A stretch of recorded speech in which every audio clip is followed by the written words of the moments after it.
put them in the keys. They need to finish in the red zone. 57% of their drives in the red zone are touchdowns. They want to raise that number a little bit.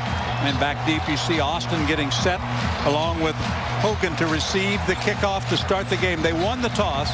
Jekyll will kick off for UNLV. The Mountaineers elected to receive. That doesn't surprise me because he wants to get off to a fast start, Renee, offensively. And they want to put the lockout punch and knock these Rebels out.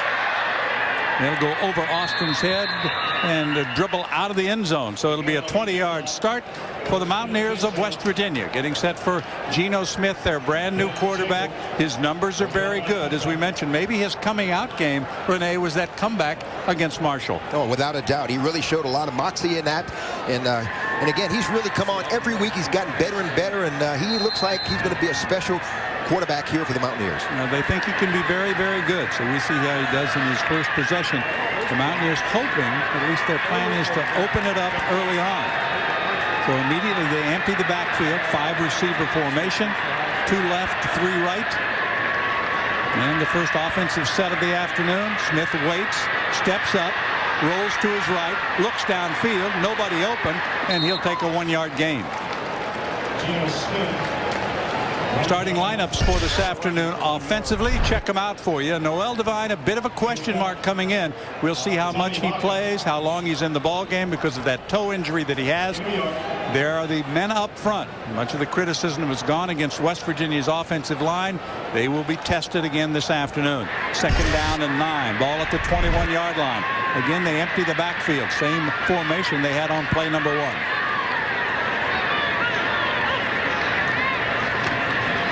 Smith throws to his right. Austin makes the catch, 1st down and more. He's at the 40, cuts it back at midfield, and chased out of bounds at the 40-yard line of UNLV. That's a combination that's worked well. Randleman ran him out of bounds, but Tavon Austin, when you get him in space, he's a problem. And he comes back. He catches his 25th catch of the season. Scoots up the field. He's averaging over 13 yards every time he catches the ball. Big 1st down. They are going to go vertical and test that UNLV defensive backfield early. 1st and 10, ball inside the 40 at the 38-yard line. A 41-yard pass play. 3rd straight play. He's thrown the ball wide open down the middle. Touchdown catch. Reeled in by Starks. Starks makes the catch, but I'll tell you what, Renee, there was nobody close to him. You could have guarded him from up here. Clausen apparently went down on the play. We'll take another. 2 in the zone, but there's no deep safety, and Starks makes his first catch of the season, a big one, right across on a post route, touchdown pass, a big throw and a big catch. That was Geno Smith's 10th touchdown toss of the season. No, they come out firing. Bittencourt will try the extra point. Cash is the holder. Mountaineers trying to break quickly on top in the opening minute and 1 second of this game. They're on top 7-0. So the Mountaineers striking quickly. A 41-yard pass play, then the touchdown pass play. 7-0 Mountaineers leading the Rebels in Morgantown.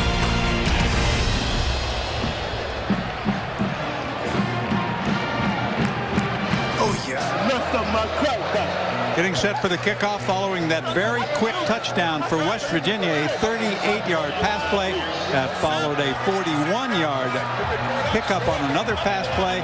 So they cover that 80 yards in just a minute and 1 second. Take it into the end zone quickly. And the kickoff handled here by Smith. And for the Rebels, they're not going to get, they are going to get back to the 20. I didn't think he was going to make it to the 20. He's gang tackled out of bounds on the return that time. It is Cornett, and we'll see a lot of him at running back this afternoon. Keep in mind, this is a Rebel team that is missing one of their top receivers. There are the numbers for Clayton. Did not start, amazingly, the first game of the season. The guy that did is now starting in the defensive backfield. And Clayton, he's a walk-on, John, and he's really done a good job. He's a good-sized guy, 6'1", 205, and out of Normal, Illinois. And he set the UNLV freshman standard for completions. And he's really done a good job year after year, and he's a solid quarterback for the Rebels. Mountaineers are working on a perfect record at home. Last year, they were 7-0. Here they've won 10 straight at Mountaineer Field at Milan Puskar Stadium, and they go from the gun. Looking right is Clayton. And he's going to struggle to get back to the line of scrimmage. Made the catch outside. Pretty much no gain on the play. There's the starting lineup for the Rebels from Las Vegas, Nevada. Knutson getting the start in place of Payne this afternoon, and along the line up front, those are the big men for the Rebels.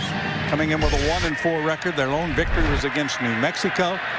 And again, the quarterback Clayton will work out of the shotgun. The lone setback moving with him is Cornett. They fake the inside handoff, throw it out into the flat. Not much there.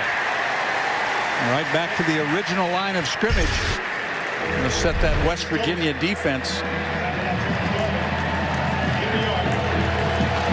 Maybe got a yard on the play. Garvin was there. Here's the rest of that defense. Leonard, Good, Thomas, the linebackers, and of course it's a 3-3-5 setup. So these are the 5 at the back. A veteran crew, a defense that's played very well this year. Second in the Big East Conference in fewest points allowed. This is 3rd and long already for the Rebels. Again, Clayton out of the shotgun, looks, feels pressure, and he's going to throw it away. Over his own bench, out of bounds. Thomas was applying the pressure. J.T. Thomas, one of the veterans in that linebacking corps. Came into the game with 24 tackles, a sack and a half. Terrific numbers, and there was just nobody open. And this is why they call J.T. Thomas perhaps the best linebacker to wear Mountaineer blue and gold the last 9 or 10 years. Outstanding speed, about 4'5", 6'2", 225. Outstanding athlete from Fort Lauderdale, Florida. And so it's 3 and out on the first possession. Sanders and Hogan will be deep to receive the punt, and Lamers is the kicker. He'll get this one away from about the 13-yard line. And the Mountaineers trying to stay away from it, and then at the last moment it is picked up, but it's going to be ruled dead. It'll be West Virginia football, and they'll have decent field position at about their own 38-yard line. Guess what's called fair catch, even if it hits. Mountaineers on top thanks to their very first possession. They struck quickly, a 41-yard pass play and a 38-yard touchdown pass for a 7-0 lead. Defensively for UNLV, there are the starters along that front line.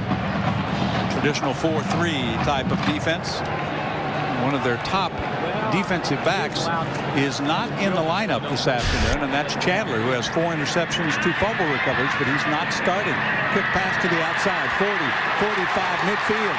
And the race is on as Jock Sanders stays in bounds. Valley hit from behind, but they're going to mark him down. Maka made the tackle, but I think he might have stepped out of bounds near the 40-yard line, and that's where they're going to spot it. Watch this block by Woods right there. Well, you didn't see it, but that was what sprung him loose. But a good pitch and catch.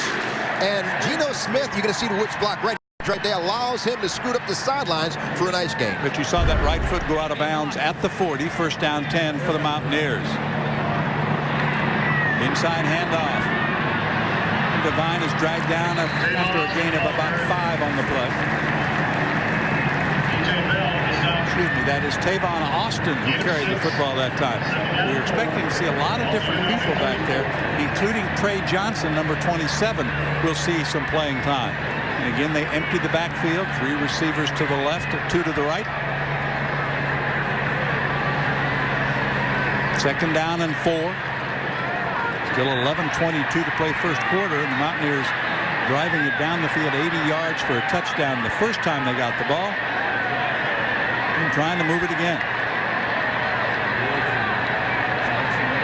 Smith, a little bit of a quarterback draw. He steps inside the 30 to the 28. He'll have a first down. And talking about Noel Devine, we asked Bill Stewart his status for today. Noel Devine is not 100%, but that being said, I don't know what percent to say he is.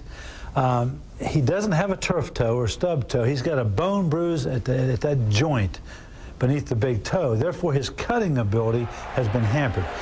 We're going to give him a green light to go today. The doctors have cleared him. He's been cleared all week. It's just been very difficult practicing. But he's going better each and every day. So we'll see today how he does. If he gets in the flow of the game, I'm going to let him roll. But if I see there's going to be some hesitation or something, his cutting ability isn't as good, then we're probably not at full risk of further injury. Well, I think he did just fine, Coach. 28 yards on his first carry of the afternoon. Takes it all the way into the end zone. The Mountaineers have scored again. Yeah, I don't think we're going to see Noel Devine today, John. Look at this. How'd you like to play when you're about 50%? This is about 80% of normal. Good block on the edge. Kick-out block by Urban, allowing Noel Devine to scoot up. He does look a little tentative. He doesn't look as explosive, but still dangerous enough to score for 28 yards out. Bittenkurt for the extra point. Mountaineers trying to go ahead 14-0. And they will do just that as Bittenkurt knocks it through. He's now 13 of 13 on his point afters. Noel Devine's first carry of the day is a good one. A 28-yard score, 14-0.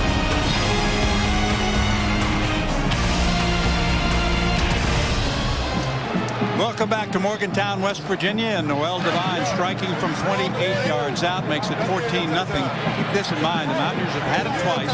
A total of 2 minutes and 45 seconds they've had the football, and they already have 14 points on the board. So that's the explosive offense. You get those guys in space, and they can really do a job. Smith kicking off for the second time. And back deep.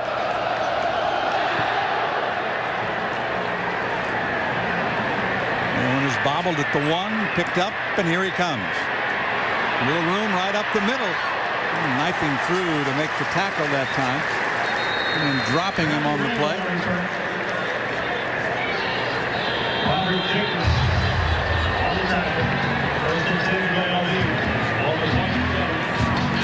By the way, John, that was Noel Devine's 26th career touchdown rushing touchdown.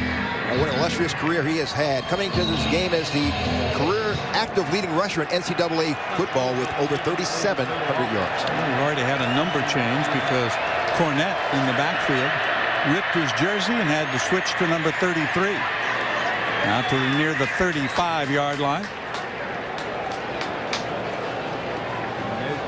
And that's Deontay Purvis.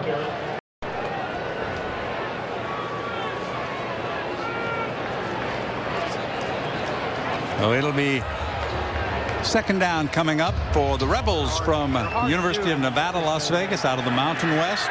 They've never won a game in the Eastern time zone. They came in early. The team traveled on Thursday, stayed about 45 miles north of Morgantown in Pennsylvania, and worked out yesterday. And again, it's Purvis with the carry.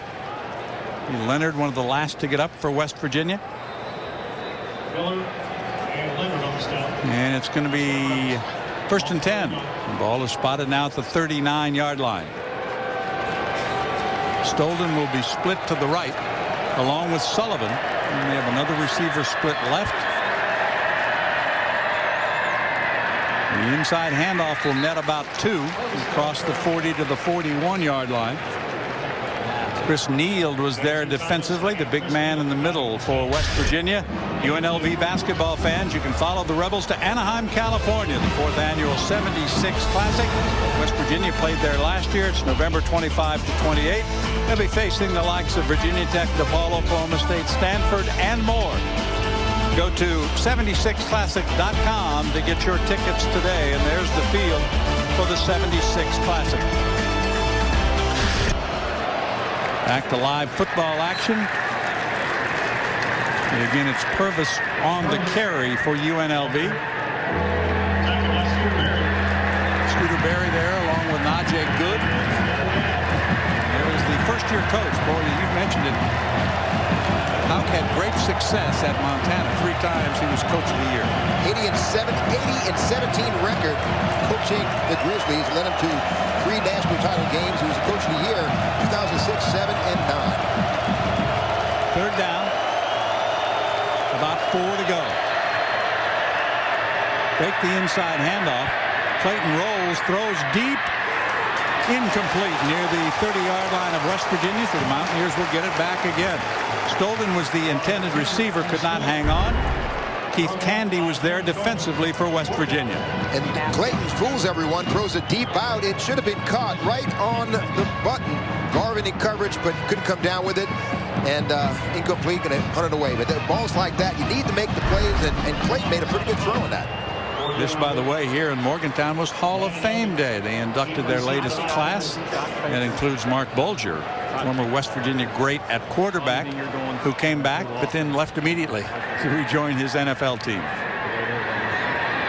Lamers to punt for the second time this afternoon. And it gets a bit of a West Virginia bounce, rolling around near the 20-yard line. The Mountaineers will start just inside their own 20 with their third possession of the first quarter. 7:56 still remaining. Mountaineers have scored each time they've had the football. They're on top at home, 14-0.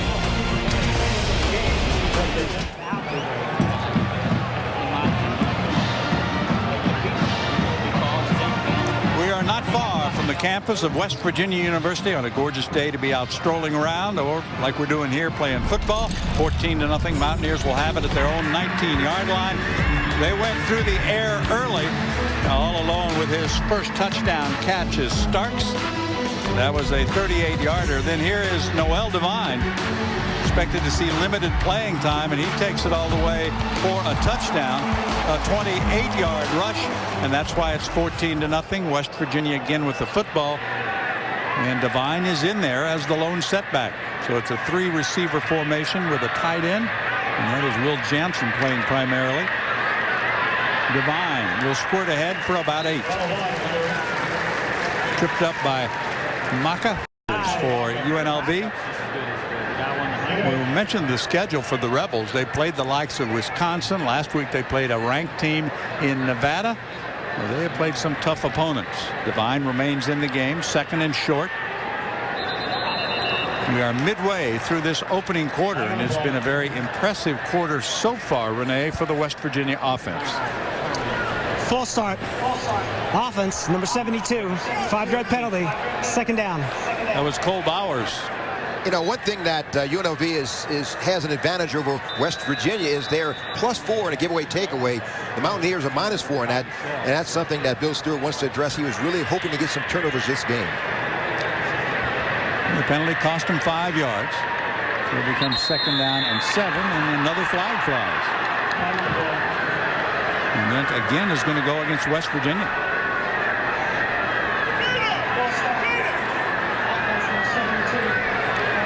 Same penalty, same guy.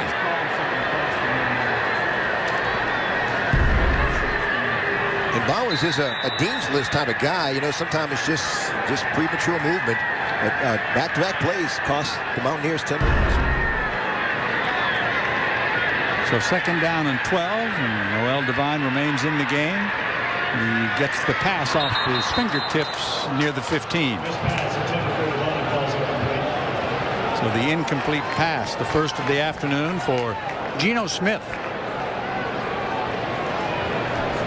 Number 2 in passing so far in the Big East, even though the Mountaineers had a week off to get ready for this game, Renee. They'll have to play again in a hurry because they go on Thursday. Well, you know, you got to be impressed with Geno Smith, even against LSU in a loss a couple of weeks ago, how mature he's become as the season has gone on. And he's a calming factor, cool and collective in the huddle and among his teammates, really mature for a sophomore. And we had those 2 great drives against Marshall to bring his team back from the brink of defeat.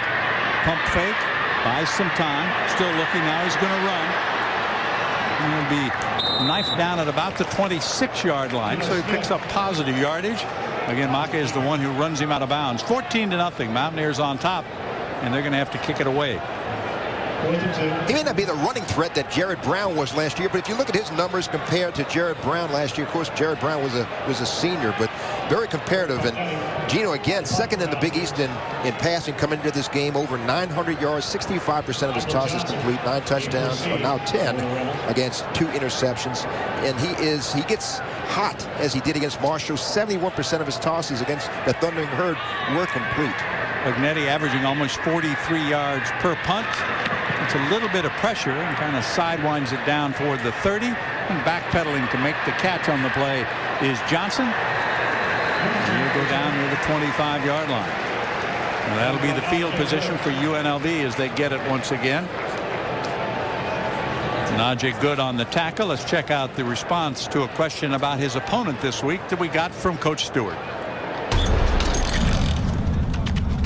UNLV football team is a team that's certainly on the rise. What I've liked that Bobby's done, he and his staff, is they've not just went in and wiped the slate clean, because there's still people in the program that in the past played pretty good football. The results may not have been as good, but there's some good guys. And usually when people go in and rebuild, they just wipe the slate clean, play a lot of young guys and this and that and everything. But that's not what they've done. He's done a tremendous job matching and intermingling the young players that he's recruited and the ones that are already left in the program. So I see some great things coming. They get better each and every week. They're going to be a formidable opponent today, and I really am worried about this football team. Second down and about 4 coming up for the Rebels. The ball at their own 32-yard line. Clayton getting some help. The pass deflected and intercepted. So the Mountaineers will come up with the turnover. Just exactly what they needed. Now it's loose. And again, West Virginia gets it back one more time. Garvin winds up with the football. He's still on his feet. Still on his feet. And finally run out of bounds around the 30-yard line. Like everybody on the field had a shot at that football. Tandy got the interception, then he put it on the ground. Well, you're going to see this on Sports Center. You can bet everybody touched the ball. That's Tandy with it. Fumbles the ball, lost it. Garvin, Johnny on the spot. He has an entourage, breaks a tackle here, goes back to his offensive running back days. Breaking a tackle or two, stumbling, bumbling, and out of bounds. But what an exciting play for the defense. Sure was. The pass all started because the ball was deflected by Najee Good. He got a piece of it, and that set up that whole episode. The result, the ball at the 30-yard line. First down 10 for Geno Smith and the Mountaineers. 5:28 to play. Clark in the backfield to block, so it's a passing situation. He got hit from behind. A flag goes down, and that was thrown downfield. That's going to be either a hold or interference. DiGiacomo was there to try to cover Jock Sanders. We'll get the results from Pat Garvey, our referee on this Big East crew. Pass interference. Defense number 22. 15-yard penalty. First down. So they did apply some pressure that time to Geno Smith, hit him just as he got rid of the football, and Sanders was interfered with. That'll move it down to the 15-yard line. And, you know, John, that's another mark of a mature passer, that, you know, the good ones complete 75% of their tosses facing a blitz, and Geno Smith stood strong in the pocket, knew he was going to take a shot, and deliver the ball. Clark is the lone setback, a power formation. He's going to try to work it to the right and does. He somersaults to the 10-yard line. That was Chandler, who did not start, even though he leads the country basically in takeaways with 4 interceptions and a couple of fumble recoveries. A 5-yard pickup for West Virginia. Chandler had an 82-yard fumble recovery for a touchdown against Wisconsin. You know, Ryan Clark, he's in there. He can do a lot of things. Special teams. He's a power runner. He can be a blocker as well. And one of the reasons he's in there is to block for Geno Smith or carry the football in a power formation. Instead, they're going to reverse it. Sanders, he's got touchdown speed and an open lane to the end zone. Beautifully done. Lindemood was out in front. Another one of the tight ends, another one of the fullbacks to throw the block that set him free. This was Jock Sanders' first rushing touchdown of the season on a sweep. This is his 11th touchdown of his career rushing the ball, but boy, what a weapon he is, catching or running. And this is just a speed sweep. Good block by Lindemood over there, clearing the way. But Sanders, just too much speed and too much offense for the Rebels thus far. A 10-yard run for the score. And the point after is through and good with 4:42 to go. The Mountaineers have had the football 4 times, and they've scored on 3 of those possessions. They add to their lead here at home. It's still in the first quarter, and it's 21-0 West Virginia. And Stewart had told us during the week that he wanted this team to open it up on Saturday afternoon, and they have done that so far. Yeah, he wants to deliver the knockout punch. And, you know, we talked about it jokingly in pregame that might he be going for 30 points in the first quarter. He's just 9 points away with 4:42 remaining.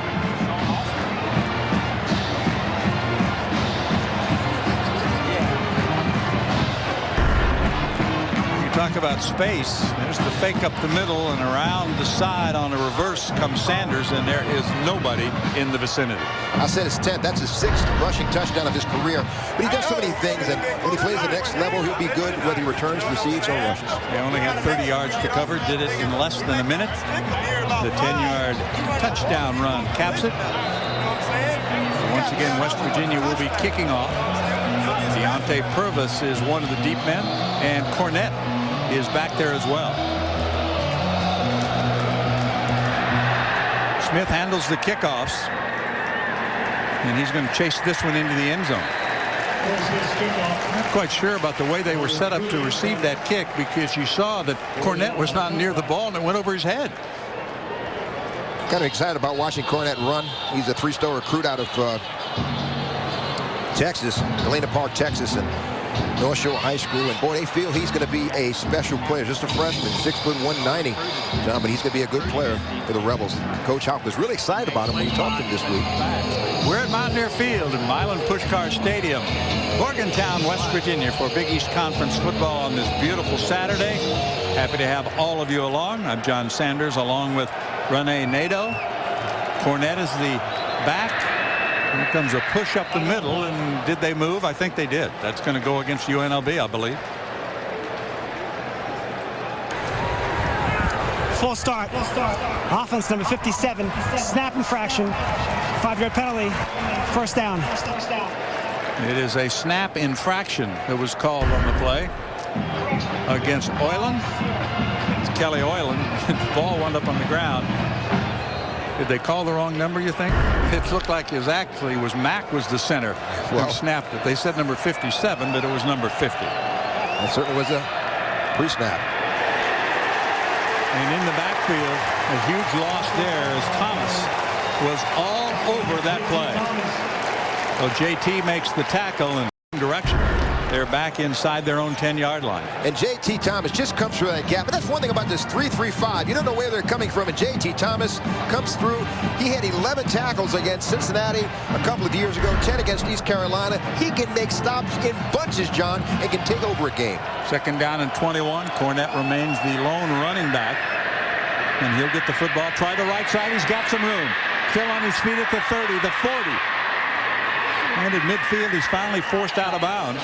Coming up was Robert Sands. And when that one popped to the outside, Renee, there was a lot of space there for Cornette.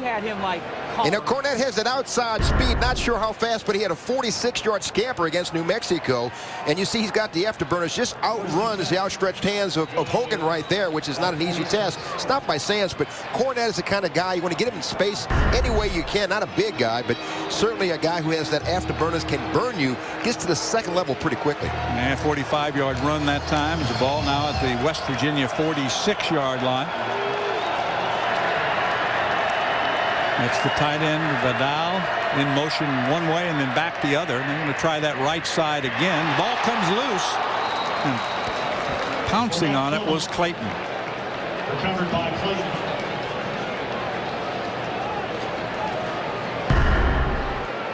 Okay. Quick handoff to Cornette, and he runs into a pile. Not sure who stripped it, although Anthony Leonard was certainly in that area. Ball bounces out, and certainly close to it was Clayton. Came up just before Terrence Garvin arrived. I'm sure Clayton didn't think he was going to get that one back.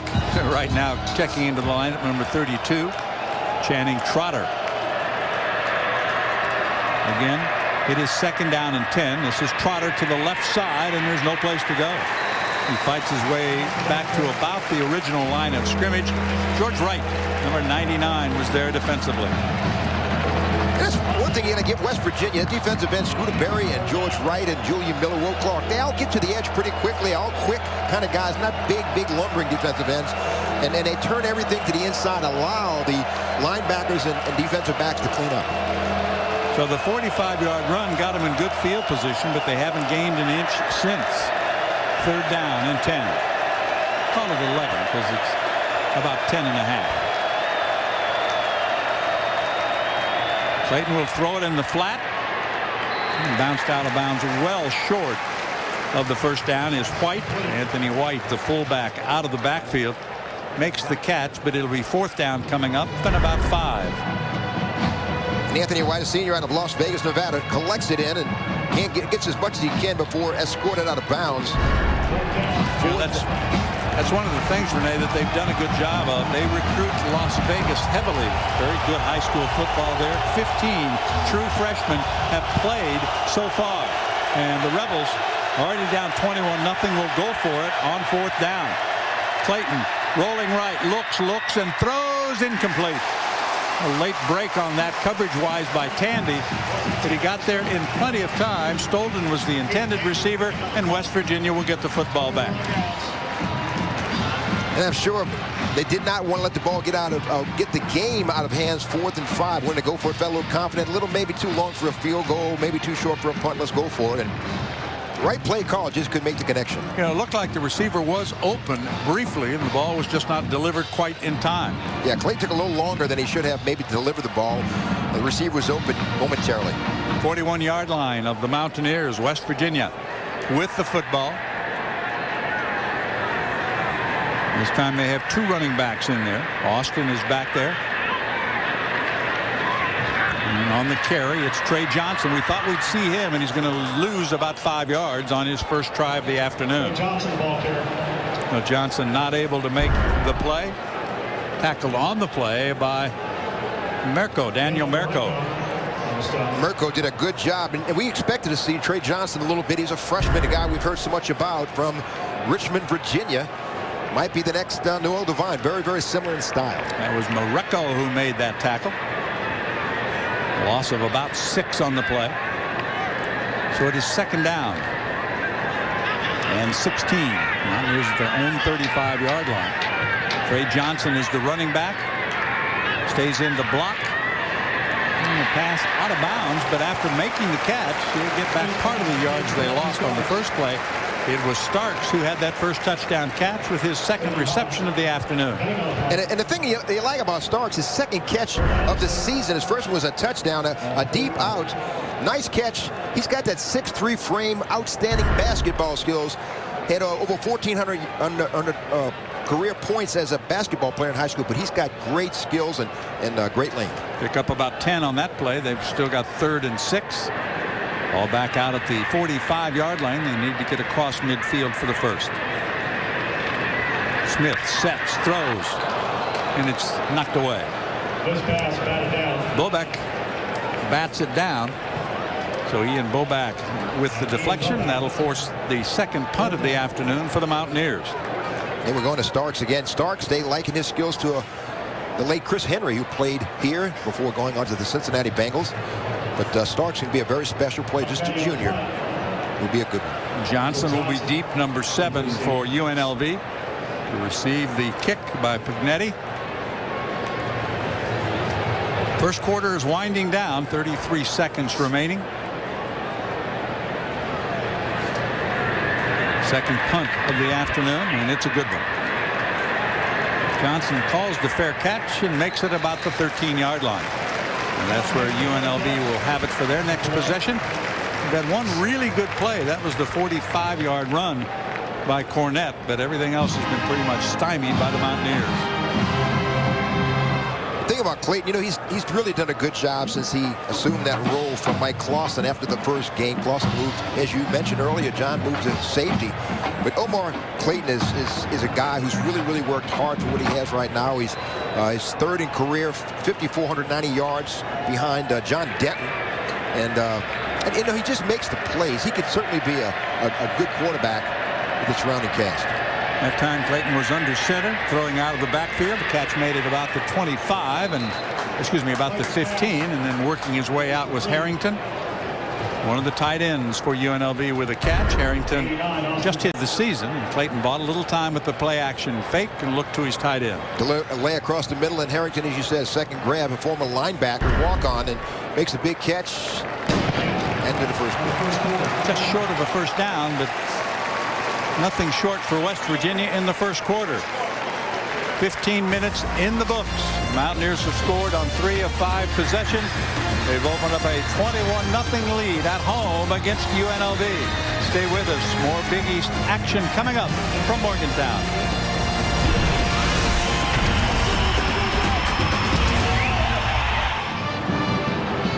21-0 is our score. Along with Renee Nato and our entire Big East Network crew here in Morgantown, I'm John Sanders. Very fast start for the Mountaineers, which is exactly what Bill Stewart wanted. And they've done it a couple of different ways. First of all, 38 yards through the air. A wide open reception there by Starks. And then Noel Devine waits, and then romps into the end zone. 28 yards for the touchdown on his first carry of the afternoon. And then on the reverse, Jock Sanders gets in on the action from 10 yards out. And it's 21-0. Back to live action. And loss on the first play. They had second and short. Now they've got third and long. Mishandled snap from the center. Lost him 9. Trotter is the running back. The lone setback.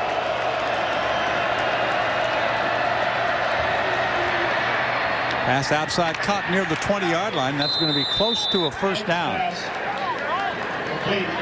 Once again, it was Austin Harrington, the tight end, who made the catch and then was forced out of bounds. Sideline pass, just a little short for the. Well, he does get it. Yeah, he got enough. That was a nice throw and catch.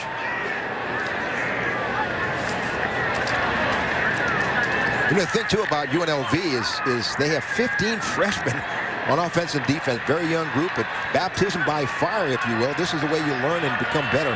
But this is tough going, tough sledding for those young guys. And those are true freshmen. Those are recruits by Coach Bobby Houck, and right up the middle, nothing much there. The stop comes at the 25-yard line. And the carry, Neal was right there to make the tackle for West Virginia. Oh, Neal. He's a load inside, isn't he? He's a Pittsburgh Steeler type guy. Blood and thunder, you know, he loves to get dirty, and you know, he's a good guy. 6'2", 300 pounds, and kind of wrestling type background, hard worker, likes to see blood and dirt on him, and you know, he's a good one. And he's kind of unheralded because he takes on blockers, splits the double team, and makes a tackle now and then. Purvis is the lone setback. Clayton working out of the shotgun as he has most of the afternoon. The play fake and the throw down the left side. Touched and knocked out of bounds, that time incomplete. Michael Johnson was the intended receiver. Number 7, one of the wideouts. Another third and long coming up for the Rebels. Clayton made a throw in a beehive of West Virginia defenders. Drops it right down. Look, right in between 3 defenders. That was a tough throw and almost a completion, but Clayton can make the good throw. And that was almost a completion. Third down, a long 9. We'll have 2 running backs. Watkins, a fullback, has joined the offensive backfield on third and long, along with Trotter. Clayton is ripped down. And that's the sack master right there, Bruce Irvin, from Atlanta, out of junior college. That is his specialty and what he does best. And he is exceptionally fast. They said it runs a sub-4 440. He had 3 sacks against Maryland. This is his 4th of the season. He's excited. He's going to be a good one. Just 6'3", 235 junior. Boy, he comes up the edge with an attitude. It'll be Sanders and Austin deep to receive the kick from Lamers. 21-0. West Virginia on top at home with 12:30 remaining in the opening half. That one will bounce and roll, and it's an UNLV bounce. It'll work its way down to near the 30 or 32-yard line. That's where the Mountaineers will start another possession. We've got a timeout down on the field. Mountaineer Field at Milan Pushkar Stadium. West Virginia in front. A smattering of red among gold here in Morgantown. 21-0 Mountaineers lead. Other Big East football on a gorgeous Saturday throughout the East. You can see the Rutgers with a win last night over UConn. Syracuse is surprising. They do it to South Florida. 13-9. Louisville beating up on Memphis. Notre Dame has the lead over Pitt. The game is in South Bend. Back to live action. Smith looks in the flat to Austin. Dances outside the 35 to about the 38-yard line. Jock Sanders was out there to do the blocking, and we'll check out the flag.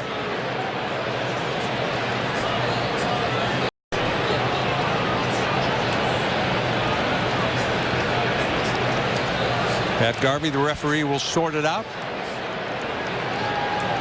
I think this one's coming back. Personal foul. Clipping. Offense number 74. 15-yard penalty. First down. Now, Joe Madsen was downfield and was called for a clip. You don't see that too often, do you? No. That'll march it back to inside the 25-yard line. There's a good look at Mike Clausen right there. He was a starting quarterback against Wisconsin. You know, last year he came off the bench against Oregon State in the second quarter, 23-20 win against the Beavers. And what a great athlete. Pose an extra point, special teams, and moved from quarterback, starting quarterback to safety. Noel Devine outside the 30 to about the 32-yard line. You talk about Clausen, who's now a defensive back. Matter of fact, when he realized he wasn't going to be the starter after that first game because Clayton played so well, he went to the coaches and said, I want to be on the field. I'll play defense. And he's a good one, too. Completion here and in pursuit. You see, Devine doesn't have the explosiveness push-off on his foot because of that injury, but he's still a dangerous runner. Second down coming up, about 11 to go. Ball at the 32-yard line. Devine is in there as the lone running back right now. But pulling the ball back to Smith, diving forward to the 40. Randleman made the tackle. And Randleman is from Ohio, Huron, Ohio, and he's a guy who had to get a lot of tickets to get his family here from Ohio, about 2.5, 3 hours away. He got 35 tickets. He said, well, it wasn't that hard because a lot of the guys are not from this part of the country, so they weren't looking for tickets. He used up all the extra ones he could find. Yeah, I'm sure they're glad to be here. Great atmosphere for college football, and he's representing them well. Clark in there as the lone setback, and this time Smith is under center on third down and about 3, but that looks like it's going to be against West Virginia again on illegal procedure. Full start. Offense number 57. 5-yard penalty. Third down. Well, the penalty goes against the Mountaineers. Jeff Braun was called for the infraction that time. I don't know, maybe a little bit of rust because they had the week off, you think? Well, you know, I guess you can use that as it may be an excuse, not a reason. Smith steps up in the pocket, rolls right, looks, and the pass is caught. That's going to be a West Virginia first down. Stedman Bailey with his first catch of the afternoon. Of course, those two guys, Bailey and Smith, played together in high school. DiGiacomo was there to make the tackle for UNLV. And you're going to get a large dose of Bailey. He's healthy now, and he knows exactly where Gino's going with the ball and vice versa. Good catch here, good stop, and Stedman Bailey making his 11th grab of the season, of the 2010 season. Ball inside the 50 at the 48. First down for the Mountaineers. Scored on 3 of their first 5 possessions. They've got the ball with just over 10 minutes remaining here in the first half. Noel Devine is in there. And he'll have the football. Looking for a spot. 45, 40. Look out. 25, 10. Devine's second touchdown of the day. How about that run? He just bided his time back. Saw what he needed on the left side, and he was on the move. 48-yard touchdown. That goes with the 28-yard touchdown he had earlier this afternoon. And that's a good mark of a runner when he's patient, like he, as you said, and just waits for the blocking to set up and shows that explosive second gear. He may not be a 100%, but he's better than most with his skills. That's a good point. If he's not 100%, I'll still take him. 4th point after of the afternoon already for Bittenkirk, and he knocks it through. Well, the Mountaineers score again, 28-0. Second rushing touchdown of the afternoon for Noel Devine. He has certainly been divine so far today.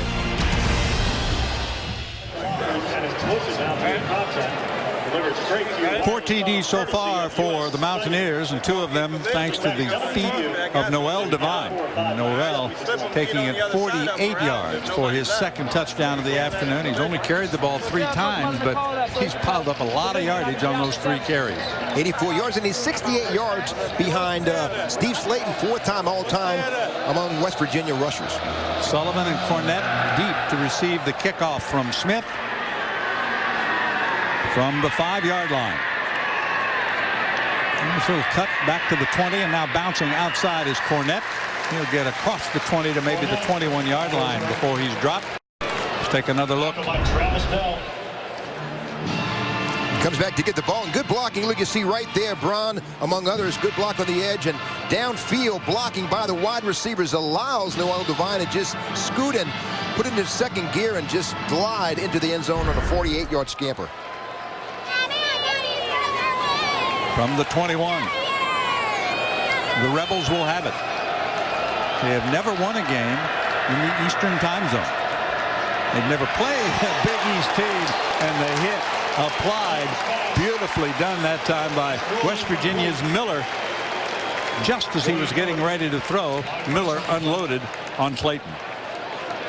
And you got to be impressed with Julian Miller. He's gained 20 pounds this year, got a lot stronger drops in coverage, and comes off that block. Just beat the blocker on the left side. That's Murphy, and just unloaded and buried Clayton. But boy, I tell you, Julian Miller's really come a long way. Just a junior, has gotten better and better. Had a team high 9 sacks last year. 2nd and 10. Clayton looks right, throws right. Catch is made by Stolden, and he's going to be just short of a first down. Clayton's pass is complete to Mershon Stolden. Garvin on the tackle. Garvin was there defensively, and we have a Rebel down near the 30-yard line.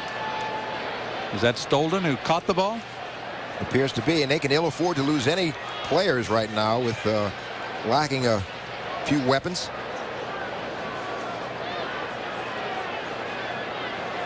Now keep in mind, Payne did not make the trip. Payne was terrific last week in the loss to Nevada, but he did not make the trip, so he is not in action. The Rebels trailing 28-0 here in Morgantown. It'll be 3rd down and short coming up. 9:25 to play second quarter. All West Virginia so far. 28-0 Mountaineers. Purvis on the inside handoff, trying to push his way out to the 32-yard line, and that should be enough for a Rebel first down. Chris Neal at the bottom of the pile again. And John, if you look at the linebackers for the Mountaineers, you see Leonard, Thomas, and Good. And you don't see Pat Laser out there, and he's healthy enough to come back, but that chemistry, if you will, is so good among those linebackers. They hesitate to bring him back and throw him in the starting lineup because those 3 guys, Good and Leonard and Thomas, are performing so well together. Here he is. Laser is on the field. We did expect to see him play. He's been bothered all year by an injury. And the pass is going to be caught for a first down into West Virginia territory. And bouncing his way downfield is Knutson. And Knutson, I don't know if he has any family here from Anchorage, Alaska, reaches out and makes a catch, his 4th of the season. Personal foul. Leg whip. Offense. Number 66. 15-yard penalty. First down. That will wipe out a nice gain offensively for the Rebels and push them back. And it's a 15-yard penalty on the leg whip. That's what Coach Howe can do about that. Gianotto, the culprit there, left guard.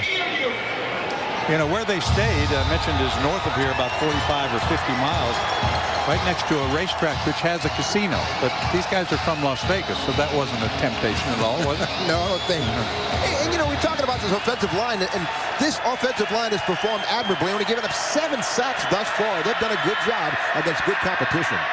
1st and 25, and they'll complete the pass out of the backfield. Fighting his way forward is Purvis. Purvis gets it outside the 25 to the 26-yard line. And credit big 73 Marshall out there throwing a block on the edge, allowing him to get upstairs. And Marshall came from his right tackle position, done through a good block, enabling the runner to get up the most necessary yards. 2nd down, still long yardage, 16 to go for UNLV. 28-0 West Virginia on top. There's the inside handoff. It's going to be good for 2 or 3 yards. Berry is there to make the stop on Purvis. But Scooter Berry defensively right there for the Mountaineers. And we're calling the names of those down linemen a lot this afternoon, Renee. Miller, Neal, and Berry. And Berry making his 33rd start. doing a good job. And those interior guys, when they're making tackles, that is exceptional because really they're cleaning up for the linebackers to make the stops. When you see here the name of Neal and Berry and Miller, boy, I tell you what, they're really doing a good job beating double team. Trotter is now the running back for UNLV. 3rd down and 13. Crowd getting into it. They want the football back for what has been a very explosive offense. Clayton in trouble, throws back the other way. The catch is made. Could be a first down. Good job that time by the tight end to keep his legs going, and he's going to pick up the first. That was Harrington, Austin Harrington, who had only 1 catch coming into the game. He's got a couple this afternoon. A nice throwback. He was right there and had enough leg strength, Renee, to pick up a first down. And you know, he kept the play alive. That was good. That was a good play by a playmaker, Clayton, who had a string going of 173 throws without an interception. But just good athleticism, keeping the play alive and not trying to force the ball and waiting to his receiver to break. Big edge in first downs, obviously, for West Virginia. They've got a 28-0 lead. The inside handoff is going to net probably 2 yards. Purvis, the carrier. Pat Leisure defensively there for West Virginia. Mountaineers have been very stingy in the point category, allowing 18.5 points per game coming in while averaging 25. Just the opposite, though, for UNLV. They're giving up almost 33 points a game. And this West Virginia defense leads the Big East in total defense. So they're a stout bunch and go along with a pretty potent offense. The 2nd down play. A bit of a delay handoff and fighting his way across midfield to the West Virginia 48-yard line is Purvis. And he's just a little short of a first down. Stay with us at halftime. We'll be here in Morgantown. Hope you'll join us. Will Johnson, tight end, and take a look at Will. And we'll check out some Big East scores, obviously, and what's happening in the Big East. And we'll also have the highlights and stats from the opening 30 minutes of play. We're 5 minutes away from that. The fake to Purvis, the throw, and the catch is made by number 7. That's Michael Johnson. That'll be another first down for UNLV as they move it down to the West Virginia 42. And a junior from Tucson, California, Michael Johnson makes his 24th grab and right up the middle, and he's a dangerous combo along with Clayton. We talked about 3 touchdown catches they teamed up for just a few weeks ago against New Mexico. Michael Johnson sat out the first series, but he's in the game and he's dangerous. You have to know where he is at all times. That was their only win. They beat New Mexico 45-10 in Mountain West Conference play. Purvis tries the middle. He'll get a couple down to the 40. Clock continues to roll. That's Leisure and Thomas double teaming on the tackle. 4 minutes and 20 seconds remaining in this opening half. A half that has been dominated by the Mountaineers. They came out firing early. The only thing with Clayton, he's had trouble staying healthy last year. MCL injury robbed 3 games from him, but when he's in there, he's a load. 70% of his tosses against New Mexico were complete, and you know, makes good decisions and keeps plays alive, as he evidenced a couple plays ago. 2nd and 8. And 2 more. He'll fight his way down to about the 38-yard line. Not a lot there for Purvis, who's getting all the carries right now. Pat Leisure, playing for the first time in a while, makes the tackle. And then testing the strength, running into the teeth of that West Virginia defense, and really not seeing a lot of luck, a couple of yards per carry. But you know, this is the time they've been having that read option, give it to the dive back. You'd almost suspect Clayton to keep and try to skirt the end.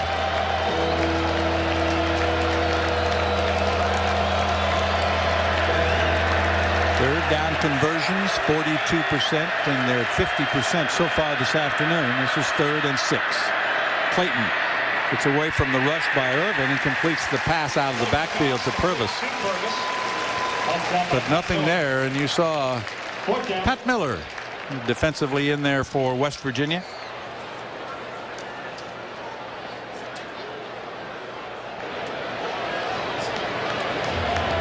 Miller's just going to miss a good one. It's a sophomore. Seeing some time at cornerback, but he's going to be a good one out of Birmingham, Alabama. Just a sophomore. Fourth down play coming up. After the loss of 4, it's 4th and 10. And when you're down 28-0 on the road, spread them out and go for it.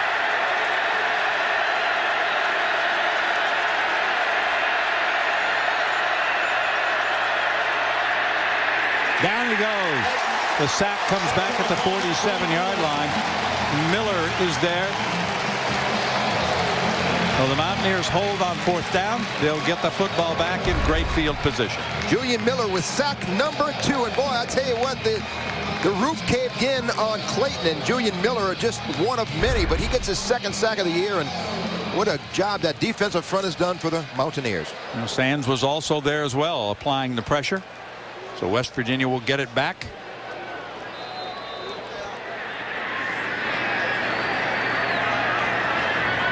From their own 47-yard line. 1st down 10. 2:35 to play in the opening half. Smith changes things up. He's got Noel Devine in the backfield with him.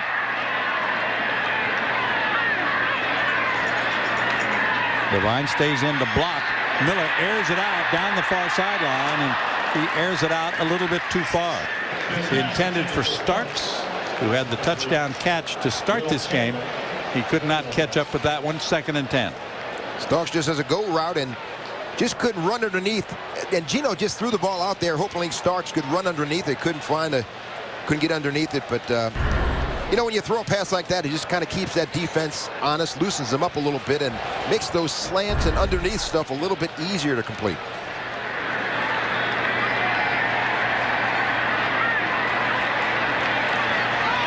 Devine out in the pattern. And Smith steps away from pressure and finds Tavon Austin. He'll go down at about the 48-yard line of UNLV. Hit by the man you talked about a little bit, Mike Clausen. Clausen, he's what a good athlete. 6'2", 220, and you know, he's everywhere. Good look at Geno Smith, and he's doing a good job. So far this afternoon, good decisions, and boy, he's come a long way from the Coastal Carolina game. Noel Devine comes out of the game. Trey Johnson, the true freshman, is in there in the backfield on 3rd and 5.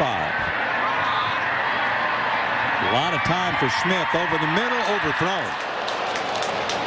Incomplete near the 35-yard line.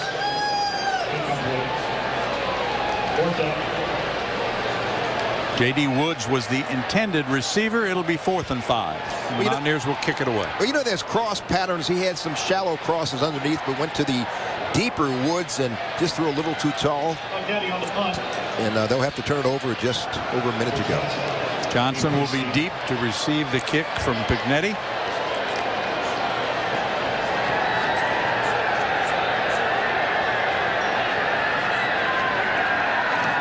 Angles for the far sideline. Johnson signals fair catch and reels it in about the 8-yard line. And spot it at the 9, so it'll be UNLV football in the final minute and 37 seconds. A first half that has been dominated by West Virginia. A couple of long touchdown runs for Noel Devine.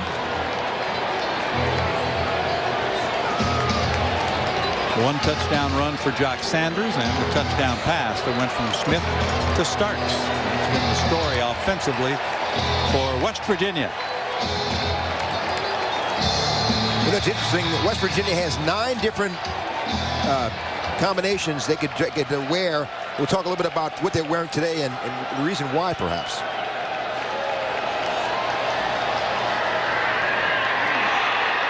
On the first carry, that was Glover coming up to make the hit on Trotter.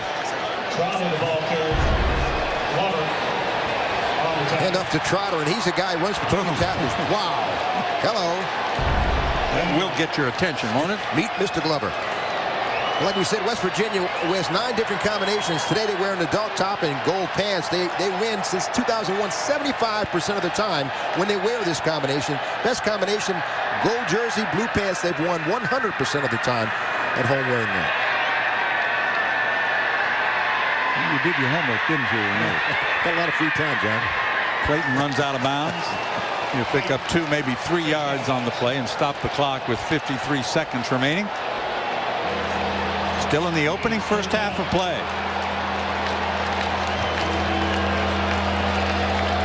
The thing is that West Virginia wanted to deliver the knockout blow and scoring 28 points. And during a shutout thus far, they're doing a good job. And they've taken a little bit of the steam, if you will, out of the Rebels.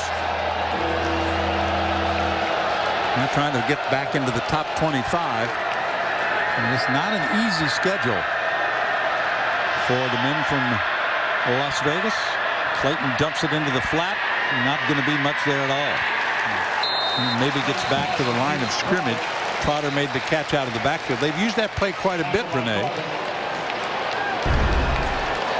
And it's a safe pass, just a flip over the side on the flat, and he but you know, there's no running room, and the defensive backs are coming up and reading that. They really haven't tested deep and thrown deep and kept those defensive backs thinking deep. So there's not much running room against this West Virginia defensive front.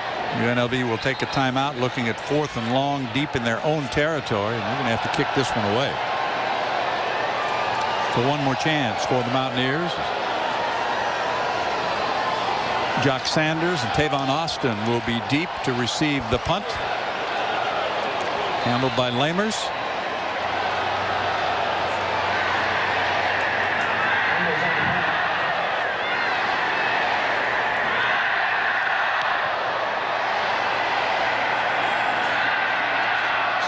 Sanders at his own 45-yard line, started left. Now he backpedals to the 40, looking for space, streaks down the sideline and knocked out of bounds.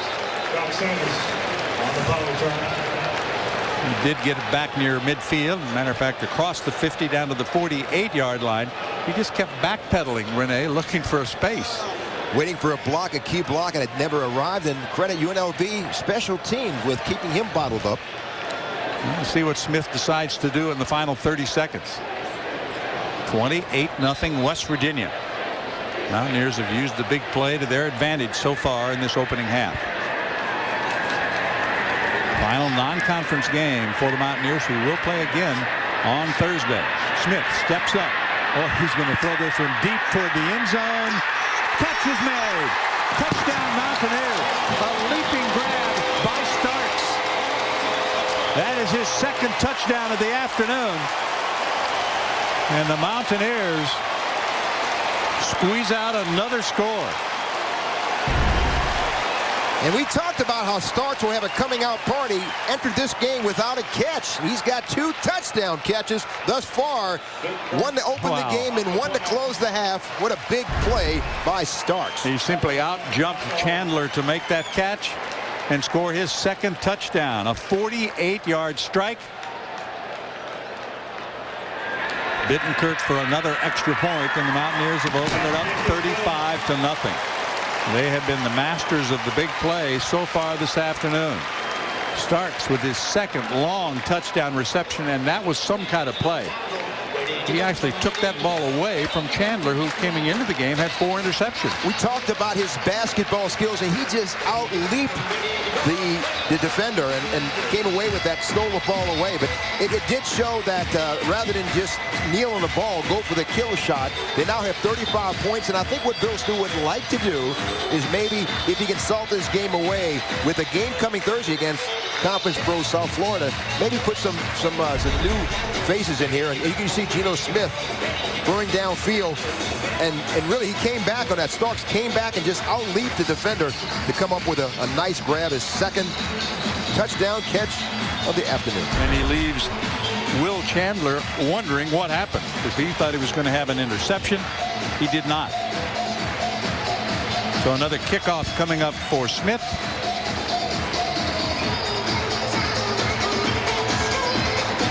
.35 zip. We've got 22 seconds to play. Still in the opening half, a very short kick will be fielded at the 26-yard line and run out of bounds on the play. Bo Brents, who is a linebacker, he was on the special teams, made the catch, took it out of bounds. Let's see what UNLV can do with the final 20-plus seconds that they have left.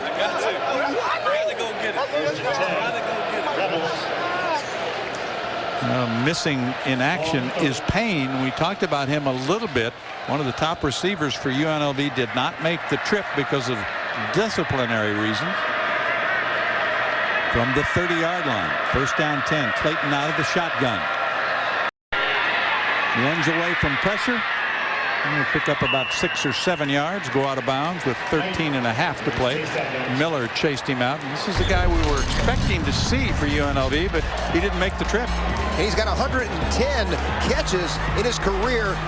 23 coming thus far this year, a pair of touchdowns, but he's played in 26 games, 16 touchdowns, so he's a big play kind of guy. They miss his presence, 6'3", 205, and really can, you know, he's the kind of guy that can really light it up. He had 7 touchdown catches as a freshman, right behind record set by Austin Collie, now plays for the Colts, the conference. So really, he's a big play kind of guy. First down catch for UNLV. He'll take it out to beyond the 50-yard line. They'll be in West Virginia territory as they call timeout with 7 seconds remaining here in the opening half. Trying to make something happen. The thing, you know, when you hear Omar Clayton, and we talked to the coaching staff, Coach Hout, this week, and Omar Clayton, great character, good arm, athleticism, makes good decisions, been in the system for a while, a walk-on, wasn't given anything, and earned his opportunity. You know, he was a 5th string as he walked on here, and just worked his way up the ladder and became a starter here, and really earned everything from Normal, Illinois. Set a UNLV freshman standard, 61% of his tosses complete. He's taken some hits, but he's shown a lot of class in his performance this afternoon. 35-0 Mountaineers on top. This might be the final play of the half. Vidal, the tight end, is now spread wide left. 3 receivers to the right. Trotter, the lone running back, sets up the block, and Clayton, he's going to go down about the line of scrimmage. Right there is Leonard, and that will do it. In the final seconds run off, Mountaineers will head to their locker room comfortably in front against UNLV. No concern, at least to this point, for Coach Stewart about his team looking past UNLV to the start of Big East Conference play.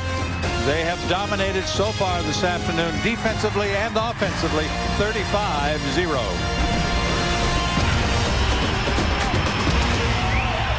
Got any turnovers. UNLV tackling space have not had a lot of luck with that. Sustained drives, a little struggle with the West Virginia defense, and take the crowd out. They haven't really had much success, haven't really gone much beyond the 50 at all. UNLV has struggled offensively thus far.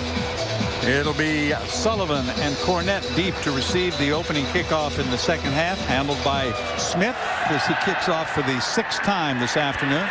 And this one will chase into the end zone. It'll be bobbled there by Sullivan, so he'll put a knee down. And the Rebels will start at their own 20-yard line as we begin the second half of play.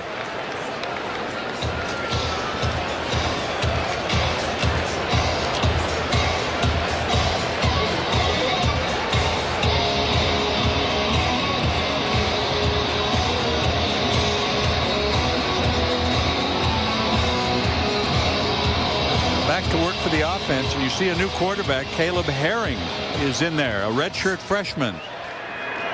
He's from Louisiana, and he's going to be the quarterback to start the second half in place of Clayton. I'm not sure if Omar was hurt or it's just the coach's decision.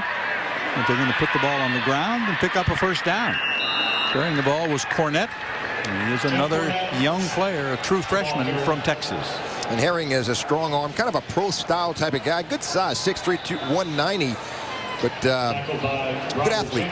Good athlete. And I guess this is time to maybe turn the page and see what you can do with a little youth and, you know, try something new. 1st and 10, ball at the 31-yard line. Cornett is the running back, a lone setback. And he'll try the left side. Leans forward to near the 35-yard line. A gain of about 4. Just underway in the 3rd quarter. Najee Good, number 52, out of Cleveland, Ohio, is there defensively. And of course, we've seen a lot of that big man in the middle, haven't we, Neil? He's a good one, you know, and he's worked so hard, and he's beat double teams. He's a Big East kind of nose tackle, and you know they're going to miss him a lot this next year once he leaves. And he came, you know, as a linebacker, tight end, and became a nose tackle. Second down play is going to go nowhere. Cornette with it. Glover was there defensively. If anything, he might have lost a half a yard. It'll be third down coming up for the Rebels. And they think Cornette could be the future of this offense. He averaged a gaudy 10.3 yards per carry in high school in Galena Park, Texas, at North Shore High School. But he's got good vision and good speed. He's a track background, but we don't have any holes to run in tonight. Great knifing tackle that time by Glover. Cornette remains the running back for the new quarterback. Caleb Herring will throw it, and the catch is made by the tight end. That's Vidal with his catch. Caleb Herring's pass. And it's going to be close to a first down. We'll await the spot. Vidal made the catch. On the stop. That's his first catch of the afternoon. Leading receiver coming into the second half of play had been the tight end, the other tight end, Harrington. They're going to move the chains. That was a quick release by Herring. He saw his spotted receiver Vidal making his fourth grab of the season, and Herring just pulled the trigger quickly and hit the first down. The Scarlet and Gray of the University of Nevada, Las Vegas. Enrollment for both schools is almost identical, right? About 20.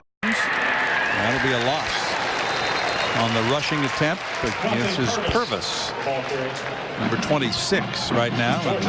George Wright was there to make the tackle for Bill Stewart's Mountaineers, who have been comfortably in front since they scored on their very first possession. No place to go here. You know, and you can't run horizontally against this defense. As we talked about, the defensive ends, Barry, Wright, and Miller and Taylor really hit the Will Clark hit the ends very quickly and turn everything inside. Loss of 2. Cornette back in there. Into the flat he goes. He makes the catch. He's got it at 40. Head down, bangs forward across the 45 to about the 46-yard line. Hit by Anthony Leonard defensively. And Anthony Leonard, he's quite a story. You know, he's played at Sam and Mike linebacker, and he's more suited. He's that quarterback in the middle, and he seized the opportunity when Laser went down and really done a great job. Leads this team in tackles, the 7th leading tackler in the Big East. And boy, he's maybe not fast enough for a linebacker or big enough for a defensive lineman. He just does the job. Well, he moved from the outside to the middle. Third down play. 3rd and 5 coming up for UNLV on their opening possession, second half. There's pressure, and the pass is picked off. The Mountaineers come back the other way. Inside the 35 to the 33-yard line goes Keith Tandy, his second interception of the season. The ball was deflected originally by Smith. And Herring is just staring his receiver down, throws behind the receiver, and the ball ricochet, tip drill, and Tandy comes up with it. Caleb Herring rather throwing his second interception of the season, and Tandy makes him pay for it, returning it inside the 35-yard line. And again, they got pressure from Bruce Irvin. Put the rush on, and a good spot for the Mountaineers at the 34-yard line of UNLV. That's where they start their first possession of the second half. Empty backfield, 5 receivers for Smith, who sets, waits, steps up, and is down at the 39-yard line. Smith is sacked. That's Brooks who made the hit, number 91.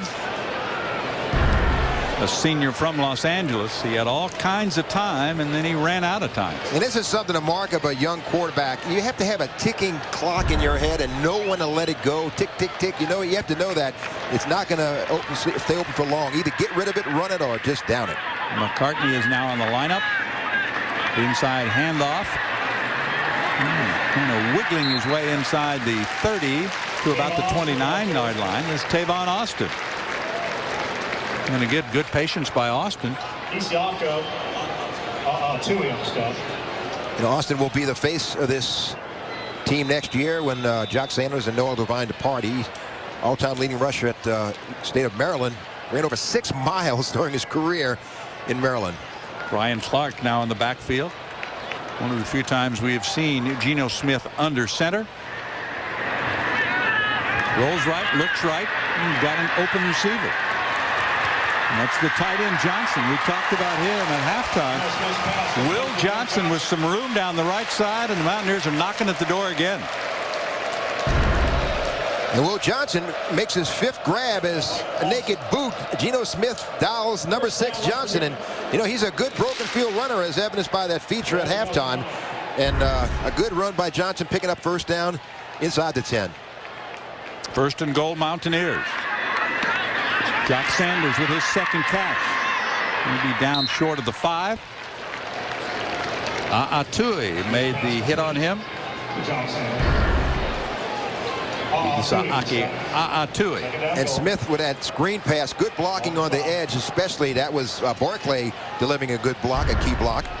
You know, I counted the number of pronunciations that they have in their media guide, and it's something like 28 players, which they have to have phonetically pronounce their names. Interesting.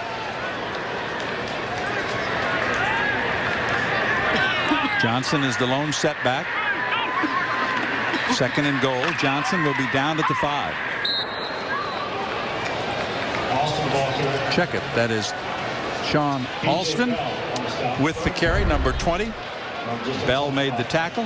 Here's Alston getting his first carry of the afternoon.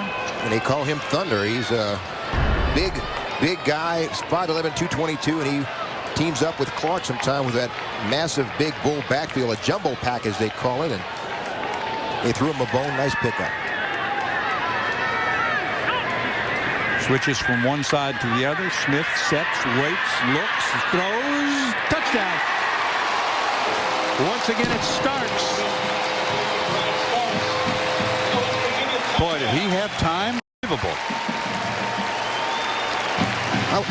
How is this for percentage? Geno Smith just surveying the area all the time. He needs and waits for Starks to clear. Throws in the corner of the end zone. Starks with his 4th grab, his 3rd touchdown. Wow, how's that for a percentage? That is a great percentage. Hodge got there, but he was too late.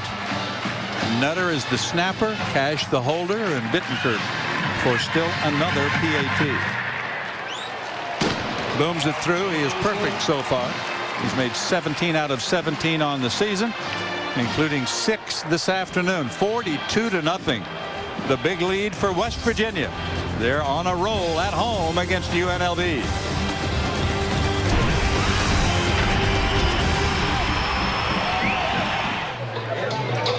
Some face time or back time for Starks. He's shown him his back this afternoon because he scored 3 touchdowns for West Virginia. They lead at 42-0. We're not even halfway through the 3rd quarter yet. Big day for Smith, and big plays, a lot of big plays for the Mountaineers. The last touchdown, there was just 4 yards. Kick will go to Sullivan at about the 5. Still on his feet as he gets across the 25 out near the 27-yard line.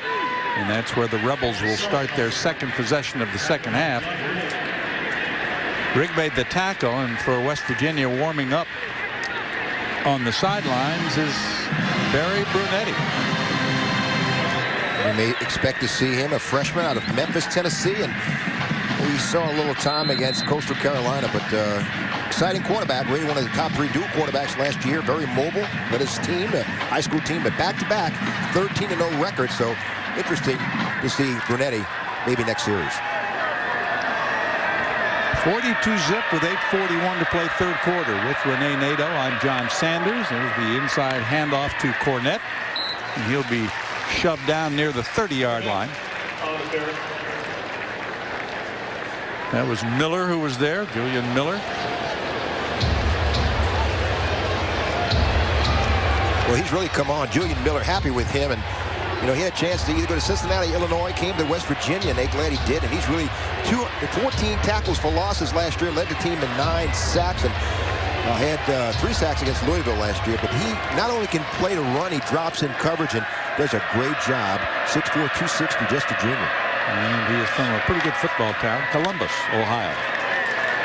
Nothing there for Cornett. They push him all the way back to about the 23-yard line. His forward progress will be spotted at the 30. And Glover leading the charge defensively for West Virginia. Mountaineers in control. one thing, UNLV leads this game in torn jerseys because we've had 2 players have had to change their jerseys so far. Well, this kind of game is really a confidence booster with West Virginia coming off that loss to LSU a couple of weeks ago and going into a Thursday game against Conference Pro South Florida. So a team South Florida needs a win after losing to Syracuse today. Watkins and Trotter, and Watkins one of those who had to change his number from 44 to 14 because of a jersey problem. And trying to spin away was the quarterback Harry, but he was not going to get away from Glover.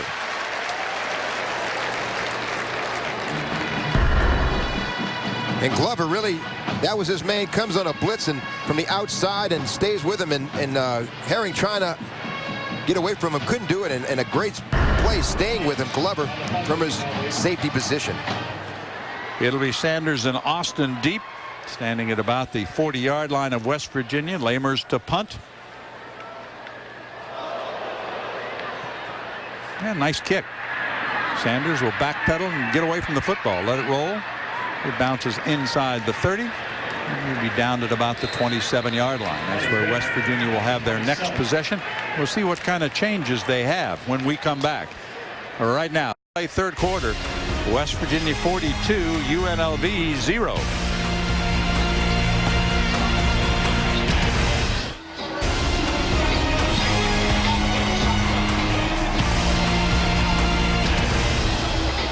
Welcome back to college football on our Big East Network. There's a look at Martin Hall, which happens to be the home of the School of Journalism on the campus of West Virginia University. How come all those kids aren't at the game? Maybe they shoot this yesterday? Brunetti is the quarterback. He's back in there with Johnson. We'll see a lot of McCarty here in the second half. Brunetti steps up. He's a true freshman. And he's going to go down at about the 31-yard line.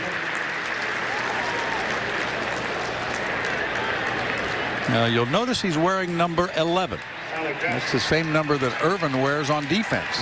Exactly. A lot of dual numbers now in college football. And Brunetti strangely attended the Elite 11 camp, by very high rated camp, and very highly percentage passer and very technique sound. Throws the ball over the top, 6 feet. 207. We got 4 yards on that first carry, and we've got flags now flying on the field.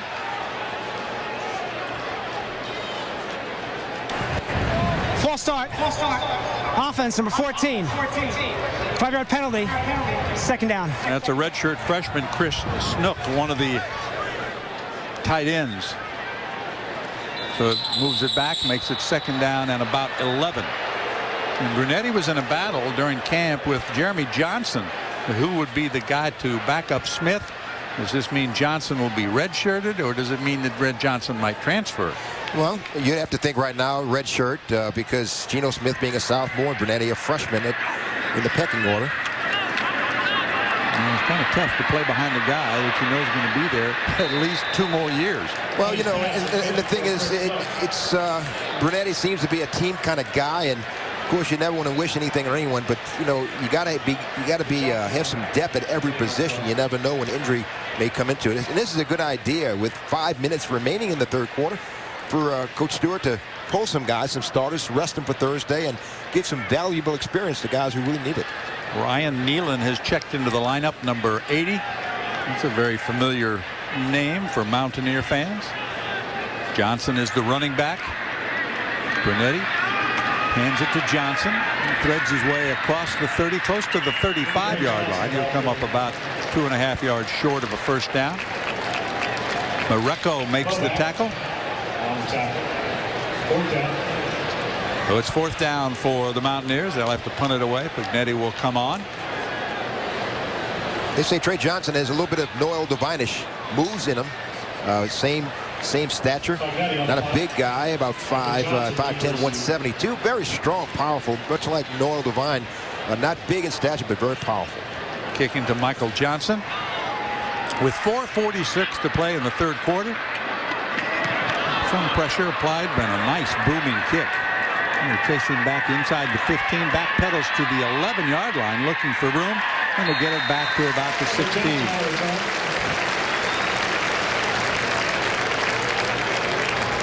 We've got a timeout in Morgantown. Still 4.5 minutes to go in the third quarter. The Mountaineers on cruise control, 42-zip.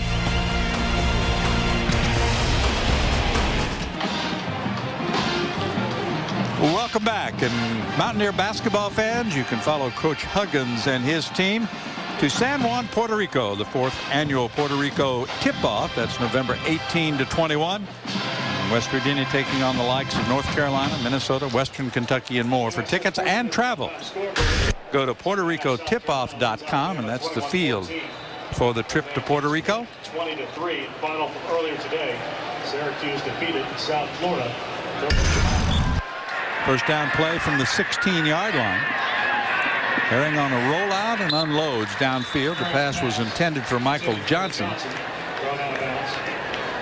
but it's over his head out of bounds. It'll be 2nd down and 10. And Herring with a play action fake, rolls right and overshot of his receiver. Holding. Offense number 66. Half the distance to the goal line. First down. Half the distance to the goal line. We'll march him back to about the 8. That's not what Bobby Houck had in mind. Giannotto is called for the hold. Back to the huddle now comes Caleb Herring, a redshirt freshman from Louisiana. Yeah, sure is. A little Tabasco sauce in his blood. First down and 18. That's what they wean the kids on? Yeah, pretty much. Goes in the bottle. You know, Houck is interesting. He got that job in Montana, 37 years young, and done a great job with it. Won over 80% of his games there. Yeah, he really did. You look at his numbers, 80 and 17. Played in 3 championship games and was 3 times Coach of the Year. But he's got some work to do at UNLV. It's kind of knocking the foundation down, starting with the foundation, knocking the building down and starting from the top, from the bottom rather, with freshmen, and I think that's the way to do it. On the outside, going for the interception, and now it's going to be a foot race. And West Virginia, at least for the moment, wins that battle as they track him down. Knutson made the catch and finally run down by Ian Smith, number 24. This was a gamble as Herring, just a quick hitter, and just Knutson collects the ball and just running down the field. Really, this could have been a touchdown, and not cut him off with the pass, but a nice throw and completion at the 35-yard line. This is as deep as they've been in quite some time. And that was Doug Rigg also chasing the play. They've got it down to near the 35. First down and 10 for the Rebels. A little power running that time by Trotter. He'll pick up a couple. And a lot of people want to call them the Running Rebels, but these are just the Rebels because the Running Rebels is the basketball team. Yeah, good to hear that Jerry Tarkanian's doing well.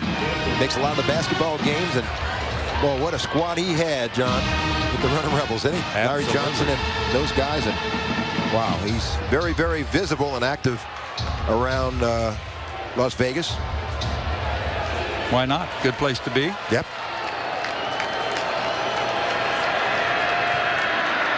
Purvis is the lone setback as he moves around behind his quarterback Caleb Herring. And Herring will get down to about the 25. He's going to come up, I think, just short of a first down. 42-0 Mountaineers lead. Bronco Busick made the tackle. Another backup, another redshirt freshman, number 17. And you called it. There are a lot of new faces on the field now in this football game. And Busick's a freshman. They like him a lot. Wasn't highly recruited, but has a wrestling background. 6 foot, 231. They think he's going to be a special player for the Mountaineer defense. And we go back to a traditional I formation, and that'll be enough for the first down. As he dives inside the 25-yard line, Deontay Purvis, the ball carrier. Getting up last out of that pile is Julian Miller. And we've talked a lot today about those 3 guys in the trenches: Scooter Berry, Chris Neal, and Julian Miller. They played well this afternoon. Really have, and you know, that's a bonus when you have your defensive linemen that active and making tackles, because really their job is to just absorb the blockers, and they've done a great job of coming off those blocks, making stops. Nothing there. Purvis carried, and Doug Rigg, a freshman from New Jersey, made the tackle. There he is. Doug is 6'1", 215-pound true freshman. Just, you know, he molds all these other defensive players, and not a drop-off. When you go to the depth and you see guys like this, Rigg, boy, he's going to be a good one. And again, you know, he's had over 300 stops in high school. Great leverage. Very instinctive. Well, he is third on the depth chart, and Purvis will carry again down close to the 20-yard line, maybe a little shy of that. Cook on the tackle will come off, number 25. Dorian Cook's another guy you want to keep an eye on, just a freshman. Backs up Glover and very explosive. 20 sacks as a senior at Cleveland, Ohio, and he should be a very special player. Herring is not a guy not afraid to throw the ball. 36 touchdowns as a senior in high school against 6 picks. 3rd and 8. Fans now rooting for a shutout, obviously. That pass is knocked away. And at about the 23-yard line, you know, defensively, they were right there to make the play. They're playing man up on the receivers, knowing that his options are limited with the pressure they're getting. And Broderick Jenkins just does a good job of sticking with him. Receiver and good coverage. Freshman, cornerback does a good job swatting the ball away. And West Virginia, what a defensive stand. It brings up a 4th down and 8. And it brings the field goal team on. Cohorst, 4 of 6 in kicking field goals this year. His longest is 32. This one will be 39 yards, and he guides it through. And that gets UNLV on the board with just 23 seconds left to play here in the 3rd quarter. So a drive that stalls out near the 25-yard line does result in a field goal. And I think important, Renee, for UNLV to get some points on the board. Yeah, kind of a reward, if you will, and especially with most of these young guys with Herring and company in there and Cornette, it kind of rewarded them for their efforts as they moved the ball down the field. Of course, that big play to Knutson is what broke this open. The attempted interception, which allowed Knutson to scoot up the field and get in positive territory and finally get in field goal range, certainly is a boost to this offense, the young offense of the UNLV Rebels. Well, the new athletics director of athletics at West Virginia is Oliver Luck. And the quarterback for West Virginia wore number 12 here today. And so did Oliver Luck, who was a terrific quarterback and a great student at West Virginia. He was involved in some other activities, including most recently a soccer franchise, but he is now back as the director of athletics at West Virginia University, one of the former players coming home. And they're glad to have Oliver back at the helm. Spent some time in the NFL. What an outstanding individual he has. And his son's pretty good on the West Coast, yeah, isn't he? He is pretty good. Plays for Stanford. And that one will go out of bounds. Austin and Davis were the deep men for the Mountaineers. No chance to return that as we wind down the 3rd quarter here in Morgantown, West Virginia. The faithful have been kind of quiet here in the 2nd half. They did get a little excited, hoping that they would get the shutout from their defense, but UNLV managed to get the field goal. And once again, we'll see some new faces for this offense. 9 plays, 62 yards. A 39-yard Cohorst field goal, his longest so far this season. Luck spending 5 years with the Houston Oilers after coming in as a 2nd-round draft choice, backing up Pastorini. Good career with the Oilers. Not a bad job to have. Backup quarterback in the NFL. You don't have to play every single week. Mountaineers will keep it on the ground. That's Trey Johnson, number 27. And that's going to wind up the 3rd quarter. So they'll switch ends. The Mountaineers in control, 42-3 here in Morgantown on a super Saturday afternoon. Glad to have you with us on our Big East Network. It has been all Mountaineers as we head to quarter number 4.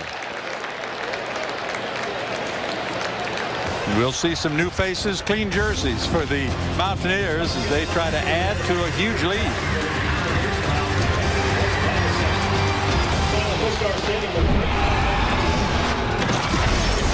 Mountaineer Knowles to receive your United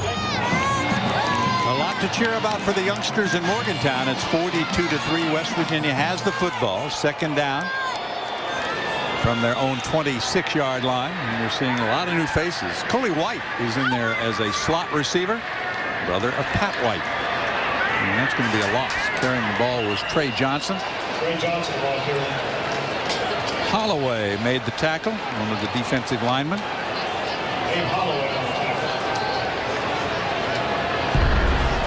And the UNLV, they're all slanting that way. You can see they're just filling those gaps, and Holloway shot the gap, made the tackle, but they were slanting. The defense anticipating a run to the left and guessed right that time. Good stop by the defense. Third down and 9. Here comes a blitz. And a little flip and the catch by Johnson.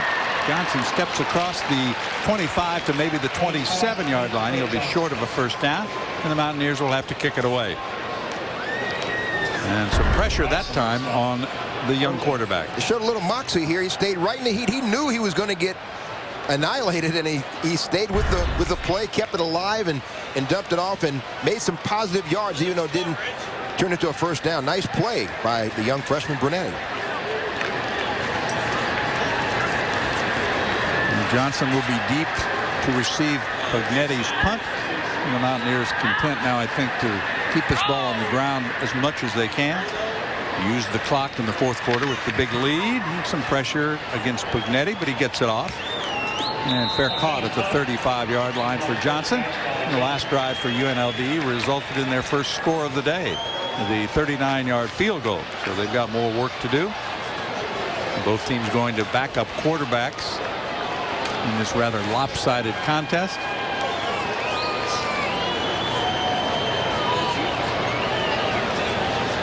You know, what do you look for in a game like this, John? First of all, you know, when you put some new guys in here, as you know, sometimes you can run some more points up, West Virginia, because those young new guys, fresh legs, they want to show their coach they want more playing time.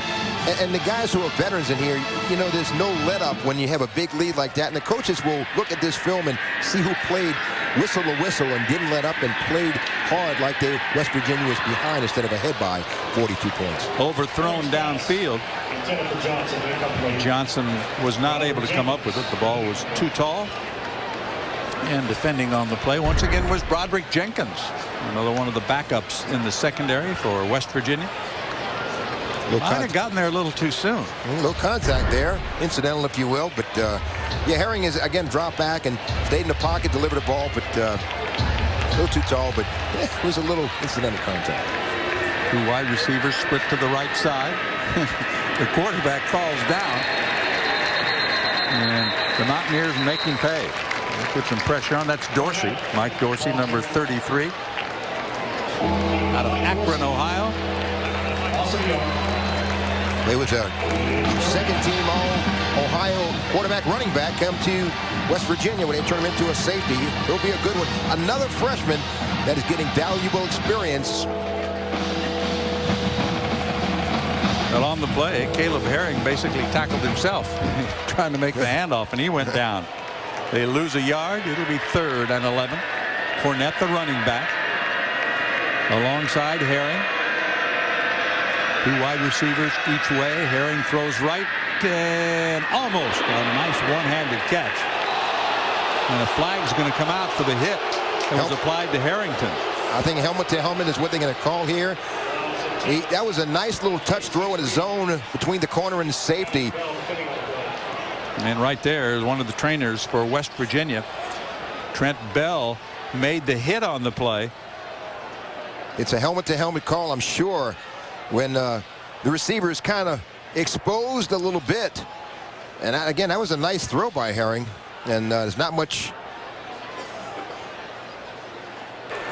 Personal foul. Defense number 23. Targeting a defenseless player.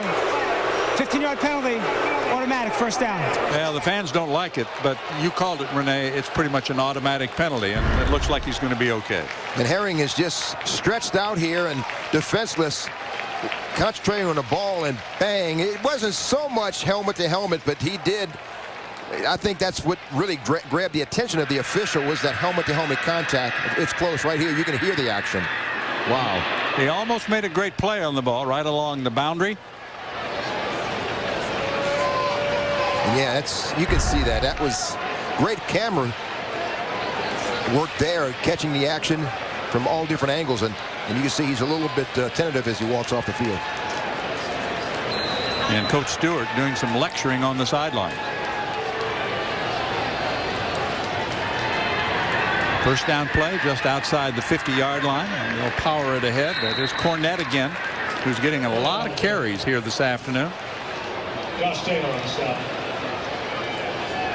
You know, the thing about Cornette, he's the kind of guy, he brought him out of the bullpen today and tried to give him his some quality carries, speed burner, explosive. Got that track background. So once he gets to the second level, as he evidenced by the 45-yard scamper in the first half, he can burn you, and he's got a lot of good games ahead of him.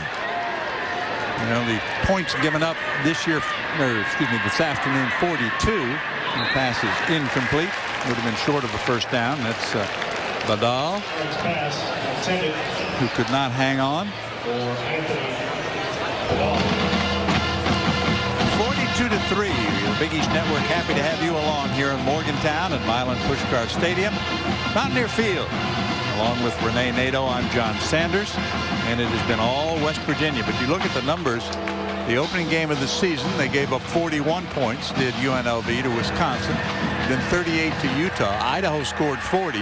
They beat New Mexico, scoring 45 in that game. And last week, Nevada beat them 44-26. Well, the Nevada team is powerful on offense.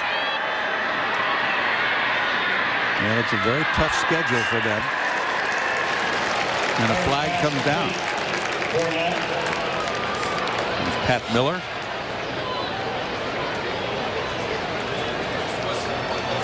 You know, that Nevada team, they have two. Noel Devine is the leading active rusher among players in the NCAA, but Vitua is the second leading active rusher, and fifth in that pecking order is Colin Kaepernick, who the quarterback at Nevada. So you got two out of the top five. They're really a sleeping giant, that Nevada team. They're very dangerous. Well, it's another top 25 team, and West Virginia hoping that the big win today will catapult them back into the top 25, and the catch is made inside the 25.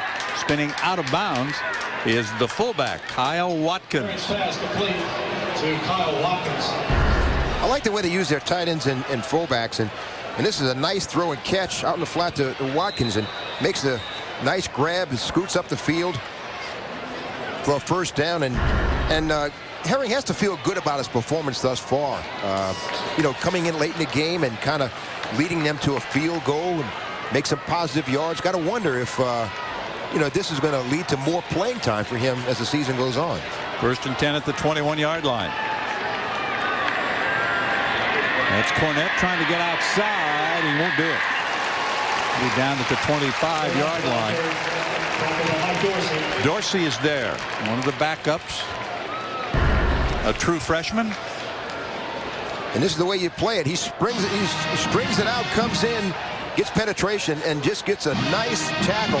Look, he just plays it. You keep your outside arm free, and Dorsey, who backs up Garver from that strong safety position, really did a good job and strung it out and made the tackle himself. Perfect for a strong safety. Second down, 14. Winding down to 10 minutes left in the game. We're in the fourth quarter. Cornette sets, throws down the middle, knocked away. And a flag comes in. That was Miller who was there. The pass was knocked down. But there are not one, but two flags in the area of the goal line. Ian Smith may be tagged with this foul. And that's a hit above the shoulders again. And, you know, the referees are going to protect that head, John, as you well know. Concussions are really, you know, hot topic right now. Well, there's a lot of focus on that all the way down to the high school level. Personal foul. Defense number 24. Targeting a defenseless player. Positions to the goal line. Automatic first down. Second penalty of the same kind on this drive. And all he can do is shake his head, but Ian Smith is penalized. And the player's down in the end zone. And I got to tell you, John, you know, not to defend him, but it is so difficult to, you know, you want to deliver that hit, and I don't think those kind of hits are intentional. I think they want to separate. You've been taught to separate the receiver from the ball. I don't think a defensive back at any level goes in with the idea of punishing a receiver and causing any kind of harm or damage to him. Just to separate the ball, you come running from your spot 15, 20 yards away, and when you get there, you want to deliver a hit. Well, Sullivan was the player who got the hit, and he is still on the turf in the end zone. And the ball is going to be spotted at the 12-yard line. It'll be a first down for the Rebels of UNLV, and they're still doing some work. He took a pretty good lick that time. The pass was actually broken up by Miller.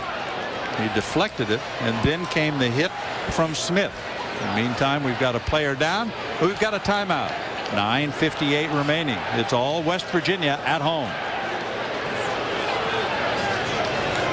Well, keep a good thought for Marcus Sullivan, the freshman from North Las Vegas, who has been carted off the field after taking that hit in the end zone. But the good news is he did get up, Renee, and walk to the cart. So. Yep, and that's it's just I guess now the fans are less booing now because he did take a hit, and maybe perhaps the penalty was justified.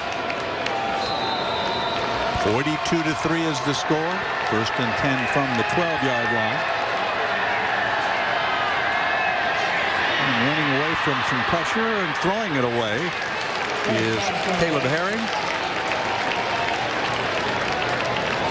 Knutson was the intended receiver, but the ball was not close. He simply threw it out of bounds. 9:51 remaining in Morgantown. Well, Herring would certainly like to march the Rebels into the end zone and come away with a positive on this drive, and he already produced 3 points on a drive, a field goal, but he'd like to produce 7 more, and that would certainly be a reward for this young offense.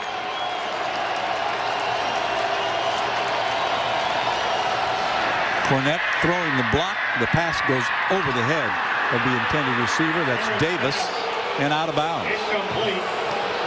Another flag is down on the play, and you see Irvin getting up, the designated pass rusher and blitzer. And it's going to be a personal foul against West Virginia. Another one. Roughing the passer. Good look at Bruce Irvin there. What a physical specimen he is, and he's only going to get better. Just a junior, and he's going to be good. This is a penalty-filled drive as far as the Mountaineers are concerned. A couple of 15-yarders, and that one's going to put it down to the 5-yard line. First and goal. With all the physical contact, UNLV has really earned the right to be at the 5-yard line, aided by 3 roughing penalties.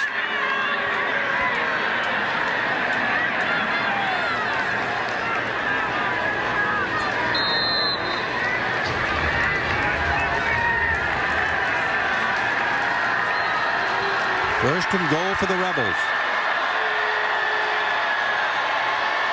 Into the flat. That's going to be an easy touchdown. Cornett with a catch in the flat, and there was nobody close. He just walks in for the score. So Cornett will cap a penalty-filled drive by putting 6 on the board. And that was the second touchdown toss for Herring of the season, and Cornett, his first touchdown grab. But now you got to credit Herring. He did a good job orchestrating this drive, and aided by 3 personal fouls. Cohorst for the point after. And he remains perfect in that category, having converted 14 in a row. That'll make it 42-10. That'll take us to another timeout on our Big East Network. 9:40 remaining. We're in the 4th quarter in Morgantown. West Virginia comfortably in front of the Rebels. Let's keep it up, keep it up, keep pounding, keep pounding. The Mountaineers should be happy. His team jumped out early, 21 in the first quarter, 14 in the second, 1 touchdown in the third, and they've pretty much called off the offense since. And it has been UNLV scoring in its last 2 possessions. We've got Davis and Woods deep to receive the kickoff. What to do is Jekyll will handle that chore.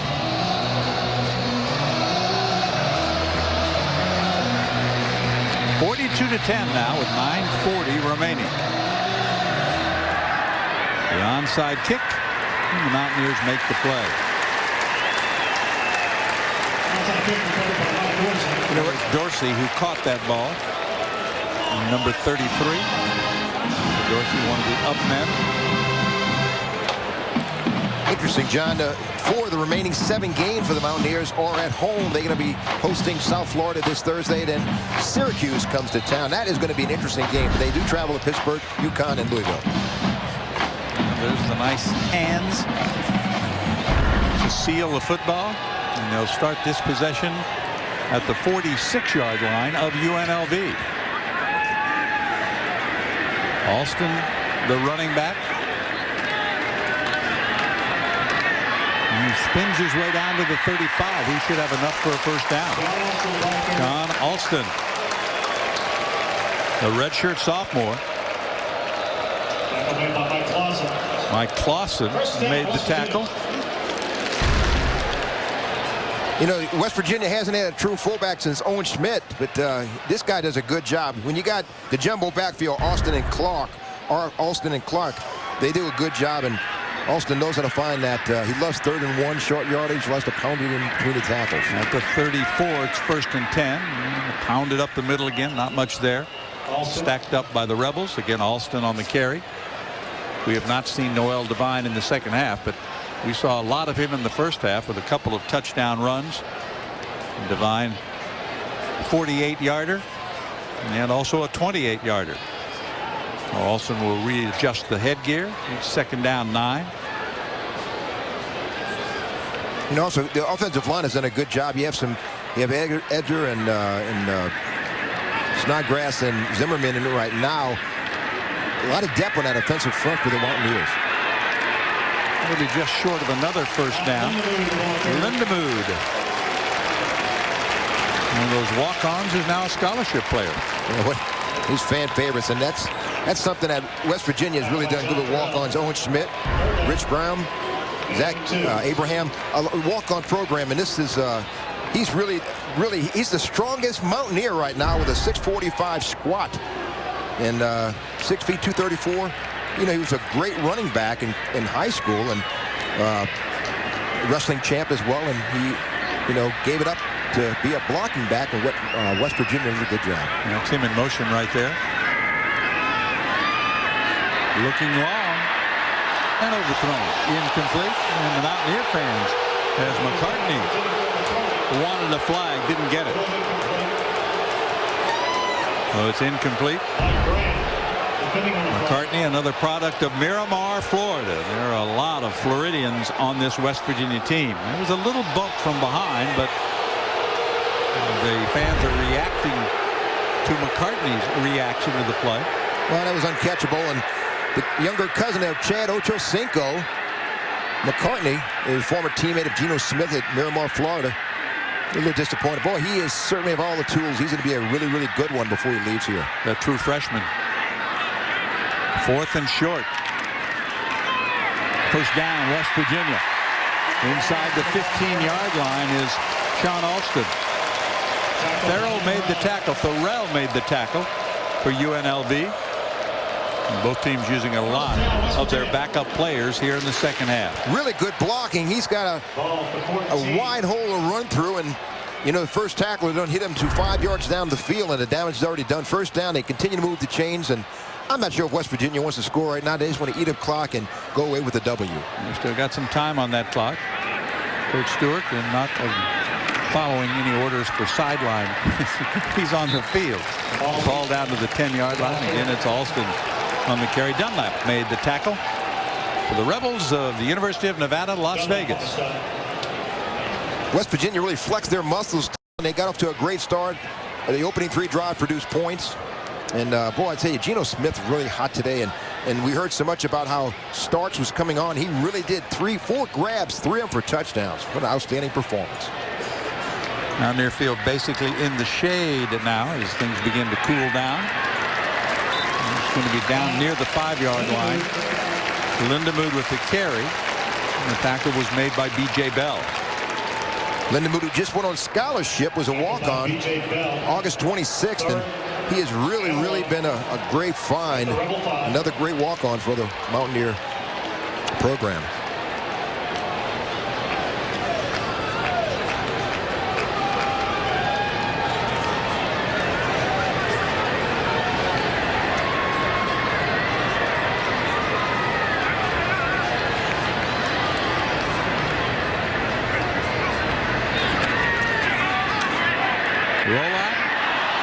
is knocked away. Oh, he had him wide open for a touchdown, too. Brunetti with the naked bootleg. He had a receiver open. He almost could have run it in just now. And I think he was just a little surprised. Didn't go as smoothly and kind of knocked away, but he had an open receiver. Just couldn't get the ball to him. It is 4th down. Just under 6 minutes to play. Clock stops after the incomplete pass. This is a power formation. And second effort is going to get a first down for the Mountaineers. Alston took one bump and then came on and picked up the first. First and goal. Good surge by the offensive line, giving him ample room to. Good surge right here on the right side, and then a good block on a pull by the guard. Snodgrass allows Alston to get that first down.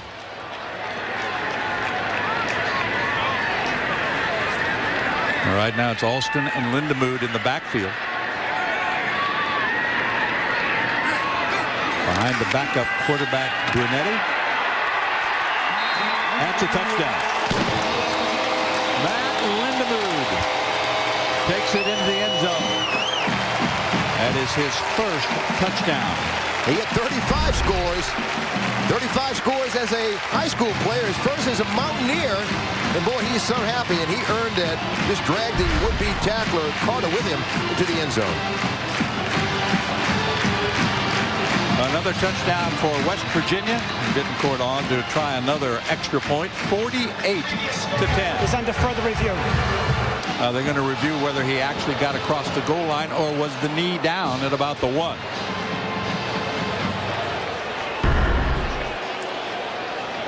Again, good surge, and he just cuts it, peels it back.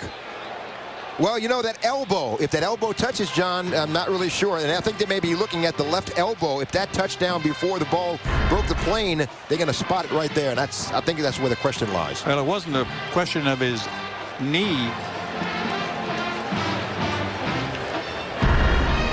But if his elbow hits it, and that's where the question may be, we'll see as he cuts it back right there. That's where it may be, about a half a foot or a foot from the end zone. But as I said, it wasn't his knee because he was actually laying on top of a defender. So I think my guess is, I'm not an official, I think that elbow, where it falls, about a foot shy. Good block there. Good seal block right there. You see where his elbow hit? That's about half a foot from the end zone. I think that's where they're going to spot it. 23-10. Great camera look work. at this angle. South Carolina leads Alabama 28-21. We still have 5:21 to go. Just heard a score. South Carolina leads Alabama 28-21. Last I heard, South Carolina led Alabama 21-3. Yeah, it's a little change in that game, huh? How did Alabama come up with 21 points? You'll have to sit down and figure that out. Interesting. A couple of safeties, perhaps. After further video review, the runner's elbow was down on the ground at the half-yard line with possession of the ball. The ball will be placed at the half-yard line. He's second down. So scratch the touchdown. Clock is 5:21. Do you think they're going to give Lindemood the ball one more time? Look at this. And this is kind of what we thought here, John. That was a good call, Renee. There's the arm is down. No question about it. About 6 inches from breaking that plane. You know, no expression on his face. Just let's go at it again, guys. Let's try it one more time. It is 2nd and a half yard. This time it counts.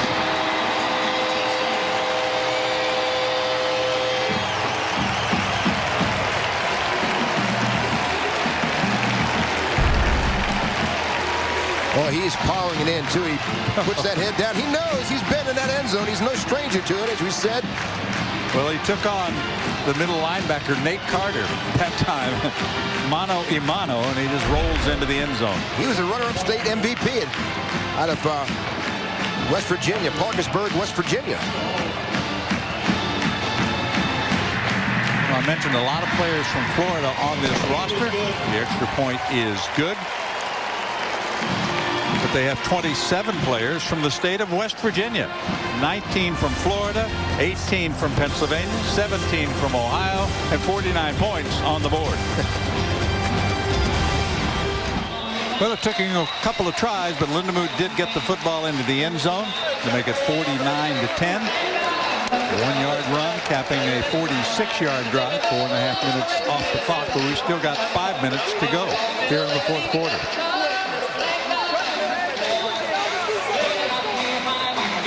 And some of the faithful, of course, have departed.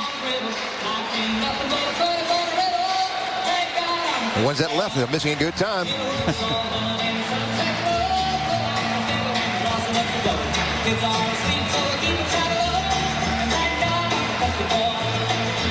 Get my straw hat, John.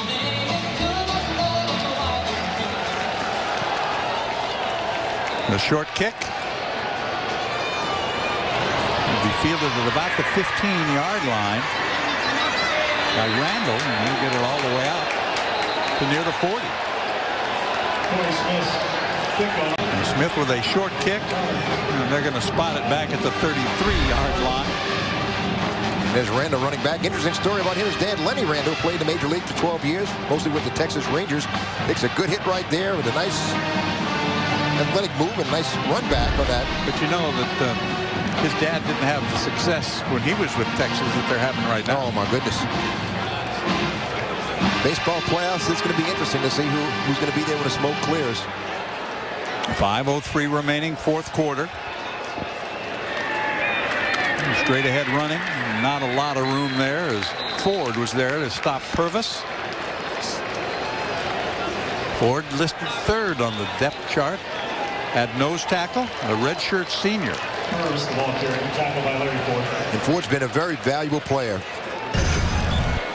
Still to come, so tough games for UNLV. They'll go back to conference play with Colorado State, but they've got TCU coming up, BYU on the road, Air Force, a team that's really come on this year. It's not an easy schedule. You know, I asked the coach about that, and I said, did you realize when you took this job what your schedule was? He said, yeah, but I thought it was a different school in Wisconsin, and I thought it was West Virginia Wesleyan we were playing. He knows how to turn this around. He's done it at Montana and with the Grizzlies, and I think he's got a plan and a road map, and I think you see the Rebels back in the thick of things in the next couple of years. It is third down and 4. The ball is spotted right at the 40-yard line. They've restarted the clock. Purvis and Watkins are the running backs, and they are split behind the quarterback, who will throw short and wrestle down right along the line of scrimmage. Dorsey coming up to make the tackle, number 33. Mike Dorsey there to make the stop. It'll be fourth down. Dorsey's, you've heard his name called a few times, done a good job. Covers that flat pretty good from his strong safety position. Squares up, makes the tackle, and he's a very short tackler in the open field, which is not an easy thing to do. That's something that prerequisite. You have to be a good open field tackler to be a good defensive back in this team. Less than 3.5 to play here in the fourth quarter. A fourth down play. And Caleb Herring, who's gone the distance here in the second half, changing some plays, moving people around. He finally gets Davis to split wide left, and the throw in and out of the hands of number 7, Michael Johnson, and UNLV will turn it back to West Virginia. Mountaineers will get it back with 3:09 remaining fourth quarter. Johnson was running up the seam. He stopped, and I think perhaps Herring was anticipating he would continue. There was a lot of green space in front of, not much between him and the end zone, and for some reason Johnson just stopped his route and couldn't find the handle of that. Incomplete. Ball will go over to the Mountaineers. And they'll start at the 41-yard line of UNLV. Trey Johnson in there at running back. Noel Devine was spectacular in the first half. Lindemuth, of course, is in there as well. He's played a lot here in the fourth quarter. There's the pitch to Johnson. Nice cutback. Gets inside the 40 and inside the 35-yard line. A pretty nifty run there by Johnson. Looked a little bit like number 1, Tavon Austin, really, in that style. Trey Johnson showing a couple of quick moves. First tackler, would-be tackler, never brings him down. And That was a nice little move. And boy, I tell you, the West Virginia backfield is deep. Noel Devine, and you see some power running with Alston and Clark, and now with Trey Johnson. Picked up 7, 2nd and 3.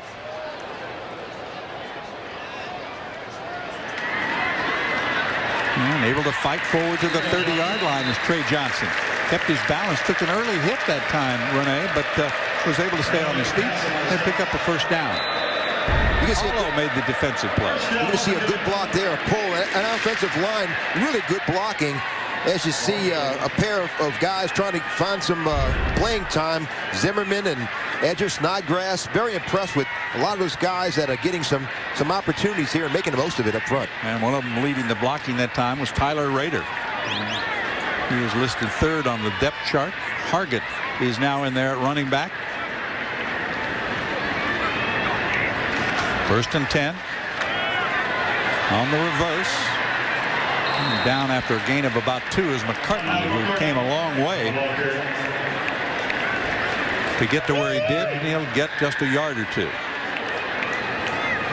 know, this Big East, we talked about it. It's really in for an interesting year. Syracuse, who would have thought, 4-1 right now, and West Virginia certainly has all they have to do is keep winning, and the conference could be theirs, but it's going to be some tough roading going with Louisville and UConn on the road. Pittsburgh, of course, is always going to be a tough one, regardless of what the records are. Most of October will be spent here at Milan Puskar Stadium. That's good news, starting with the game on Thursday. Hargett with it.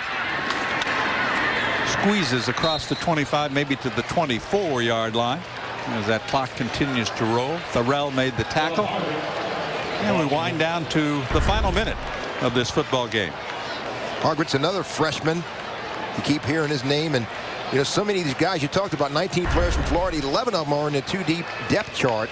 So they've recruited very well in the state of Florida. Now, when you recruit in Florida, you recruit a lot of speed, don't you? Yes, you do. Well, Noel Devine and Jock Sanders, both from Florida. Geno Smith. 3rd down play. Trying to get outside.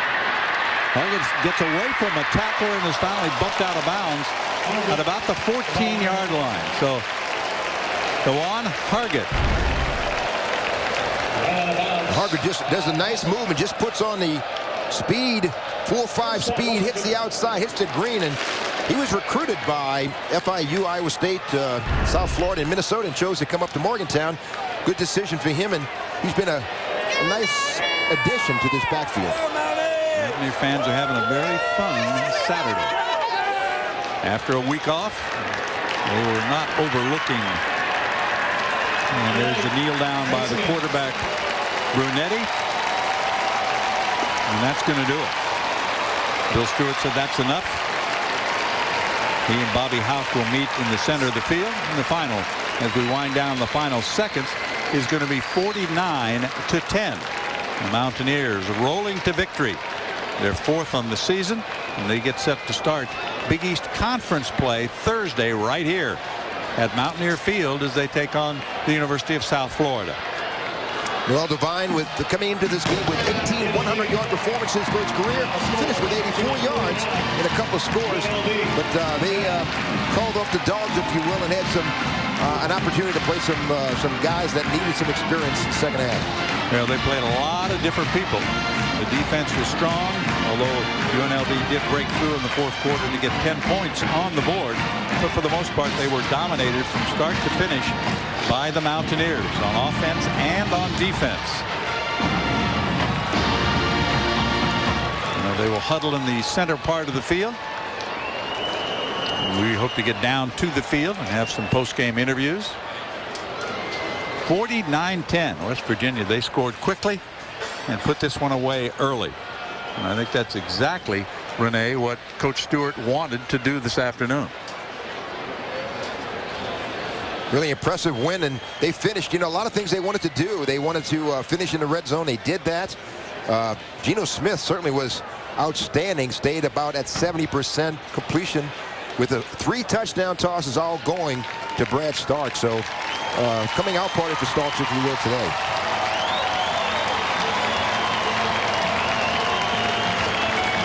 Very convincing win. And this is certainly a Great impetus as they go into the South Florida game. South Florida coming off that big loss to Syracuse, going to want to make a statement. A good running attack for the Bulls. B.J. Daniels done a good job at quarterback.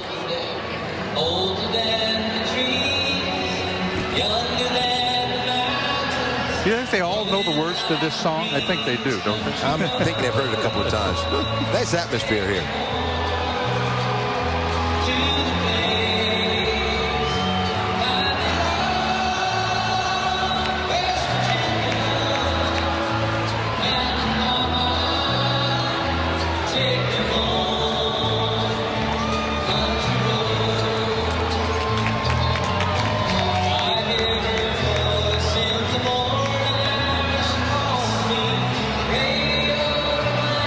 I think just about everybody on the roster got to play today. Oh, yeah. And you know, the thing is, as I see some of the scores coming in, Michigan State leading Michigan, that's kind of a surprise a little bit. But a lot of people anticipate that was not going to be an easy game for Rich Rodriguez. Great atmosphere, and this is a big win, and a lot of things went right. A couple of penalties against West Virginia, but you really can't find any fault with anything West Virginia did today, offense or defense, even the special teams, good coverage, which has been a staple of the Bill Stewart teams. Didn't get a chance to punt a lot, but, you know, they produced and again, finished the drives, and that's what you want to see going into a conference game just 5 days away. All right, down below, we got Bill Stewart hooked up and ready to talk to us. And we talked, of course, Coach, to Stewart in the middle of the week. And I think, Coach, you pretty much got what you wanted today. You said you were going to open it up, and you did. Well, we tried to. I asked them to start fast and just play as hard as they could, not in their football style, and to really get after. You know, we like I said on offense, if we could just get some big plays, defense create some turnovers, and I wanted to score on the special teams. That's the one thing that evaded us, but it was a good showing, and you know, some hard hitting, and I compliment Bobby Houck and his staff. They're going to get that back on track real soon. Well, you scored quickly, and you used Noel Devine. Basically, he was terrific in the first half, even though he only carried 3 times. 3 times. They told me he had a couple scores and 28 yards of carry, and I said, he's done, because I need him 5 nights from tonight.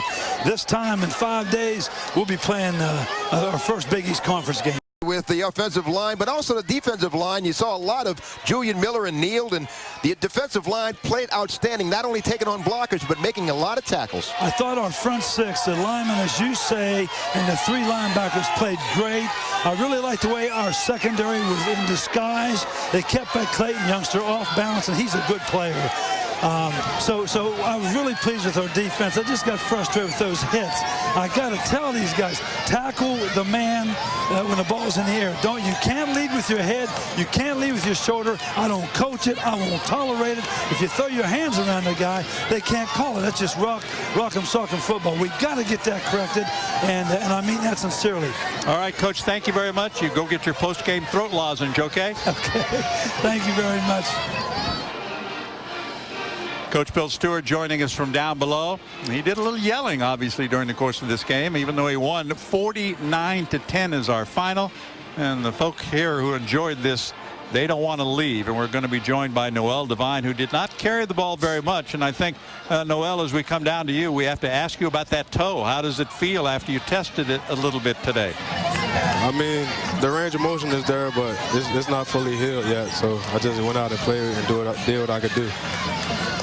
Noel, you got to feel good, you know, as you moved it on to your career. Some of the guys behind you, Trey Johnson and some of these young ball carriers, you got to feel good, Tavon Austin, that as you and Jock Sanders move on, that West Virginia backfield's in good hands. Oh, yeah, man. We got a room full of competitors, and we're going to come out and compete every day in practice. We make each other better every day in practice, and when we go out there, we compete. And I feel pretty comfortable with the positions that they're in. And when they get their chance, they make the best of it.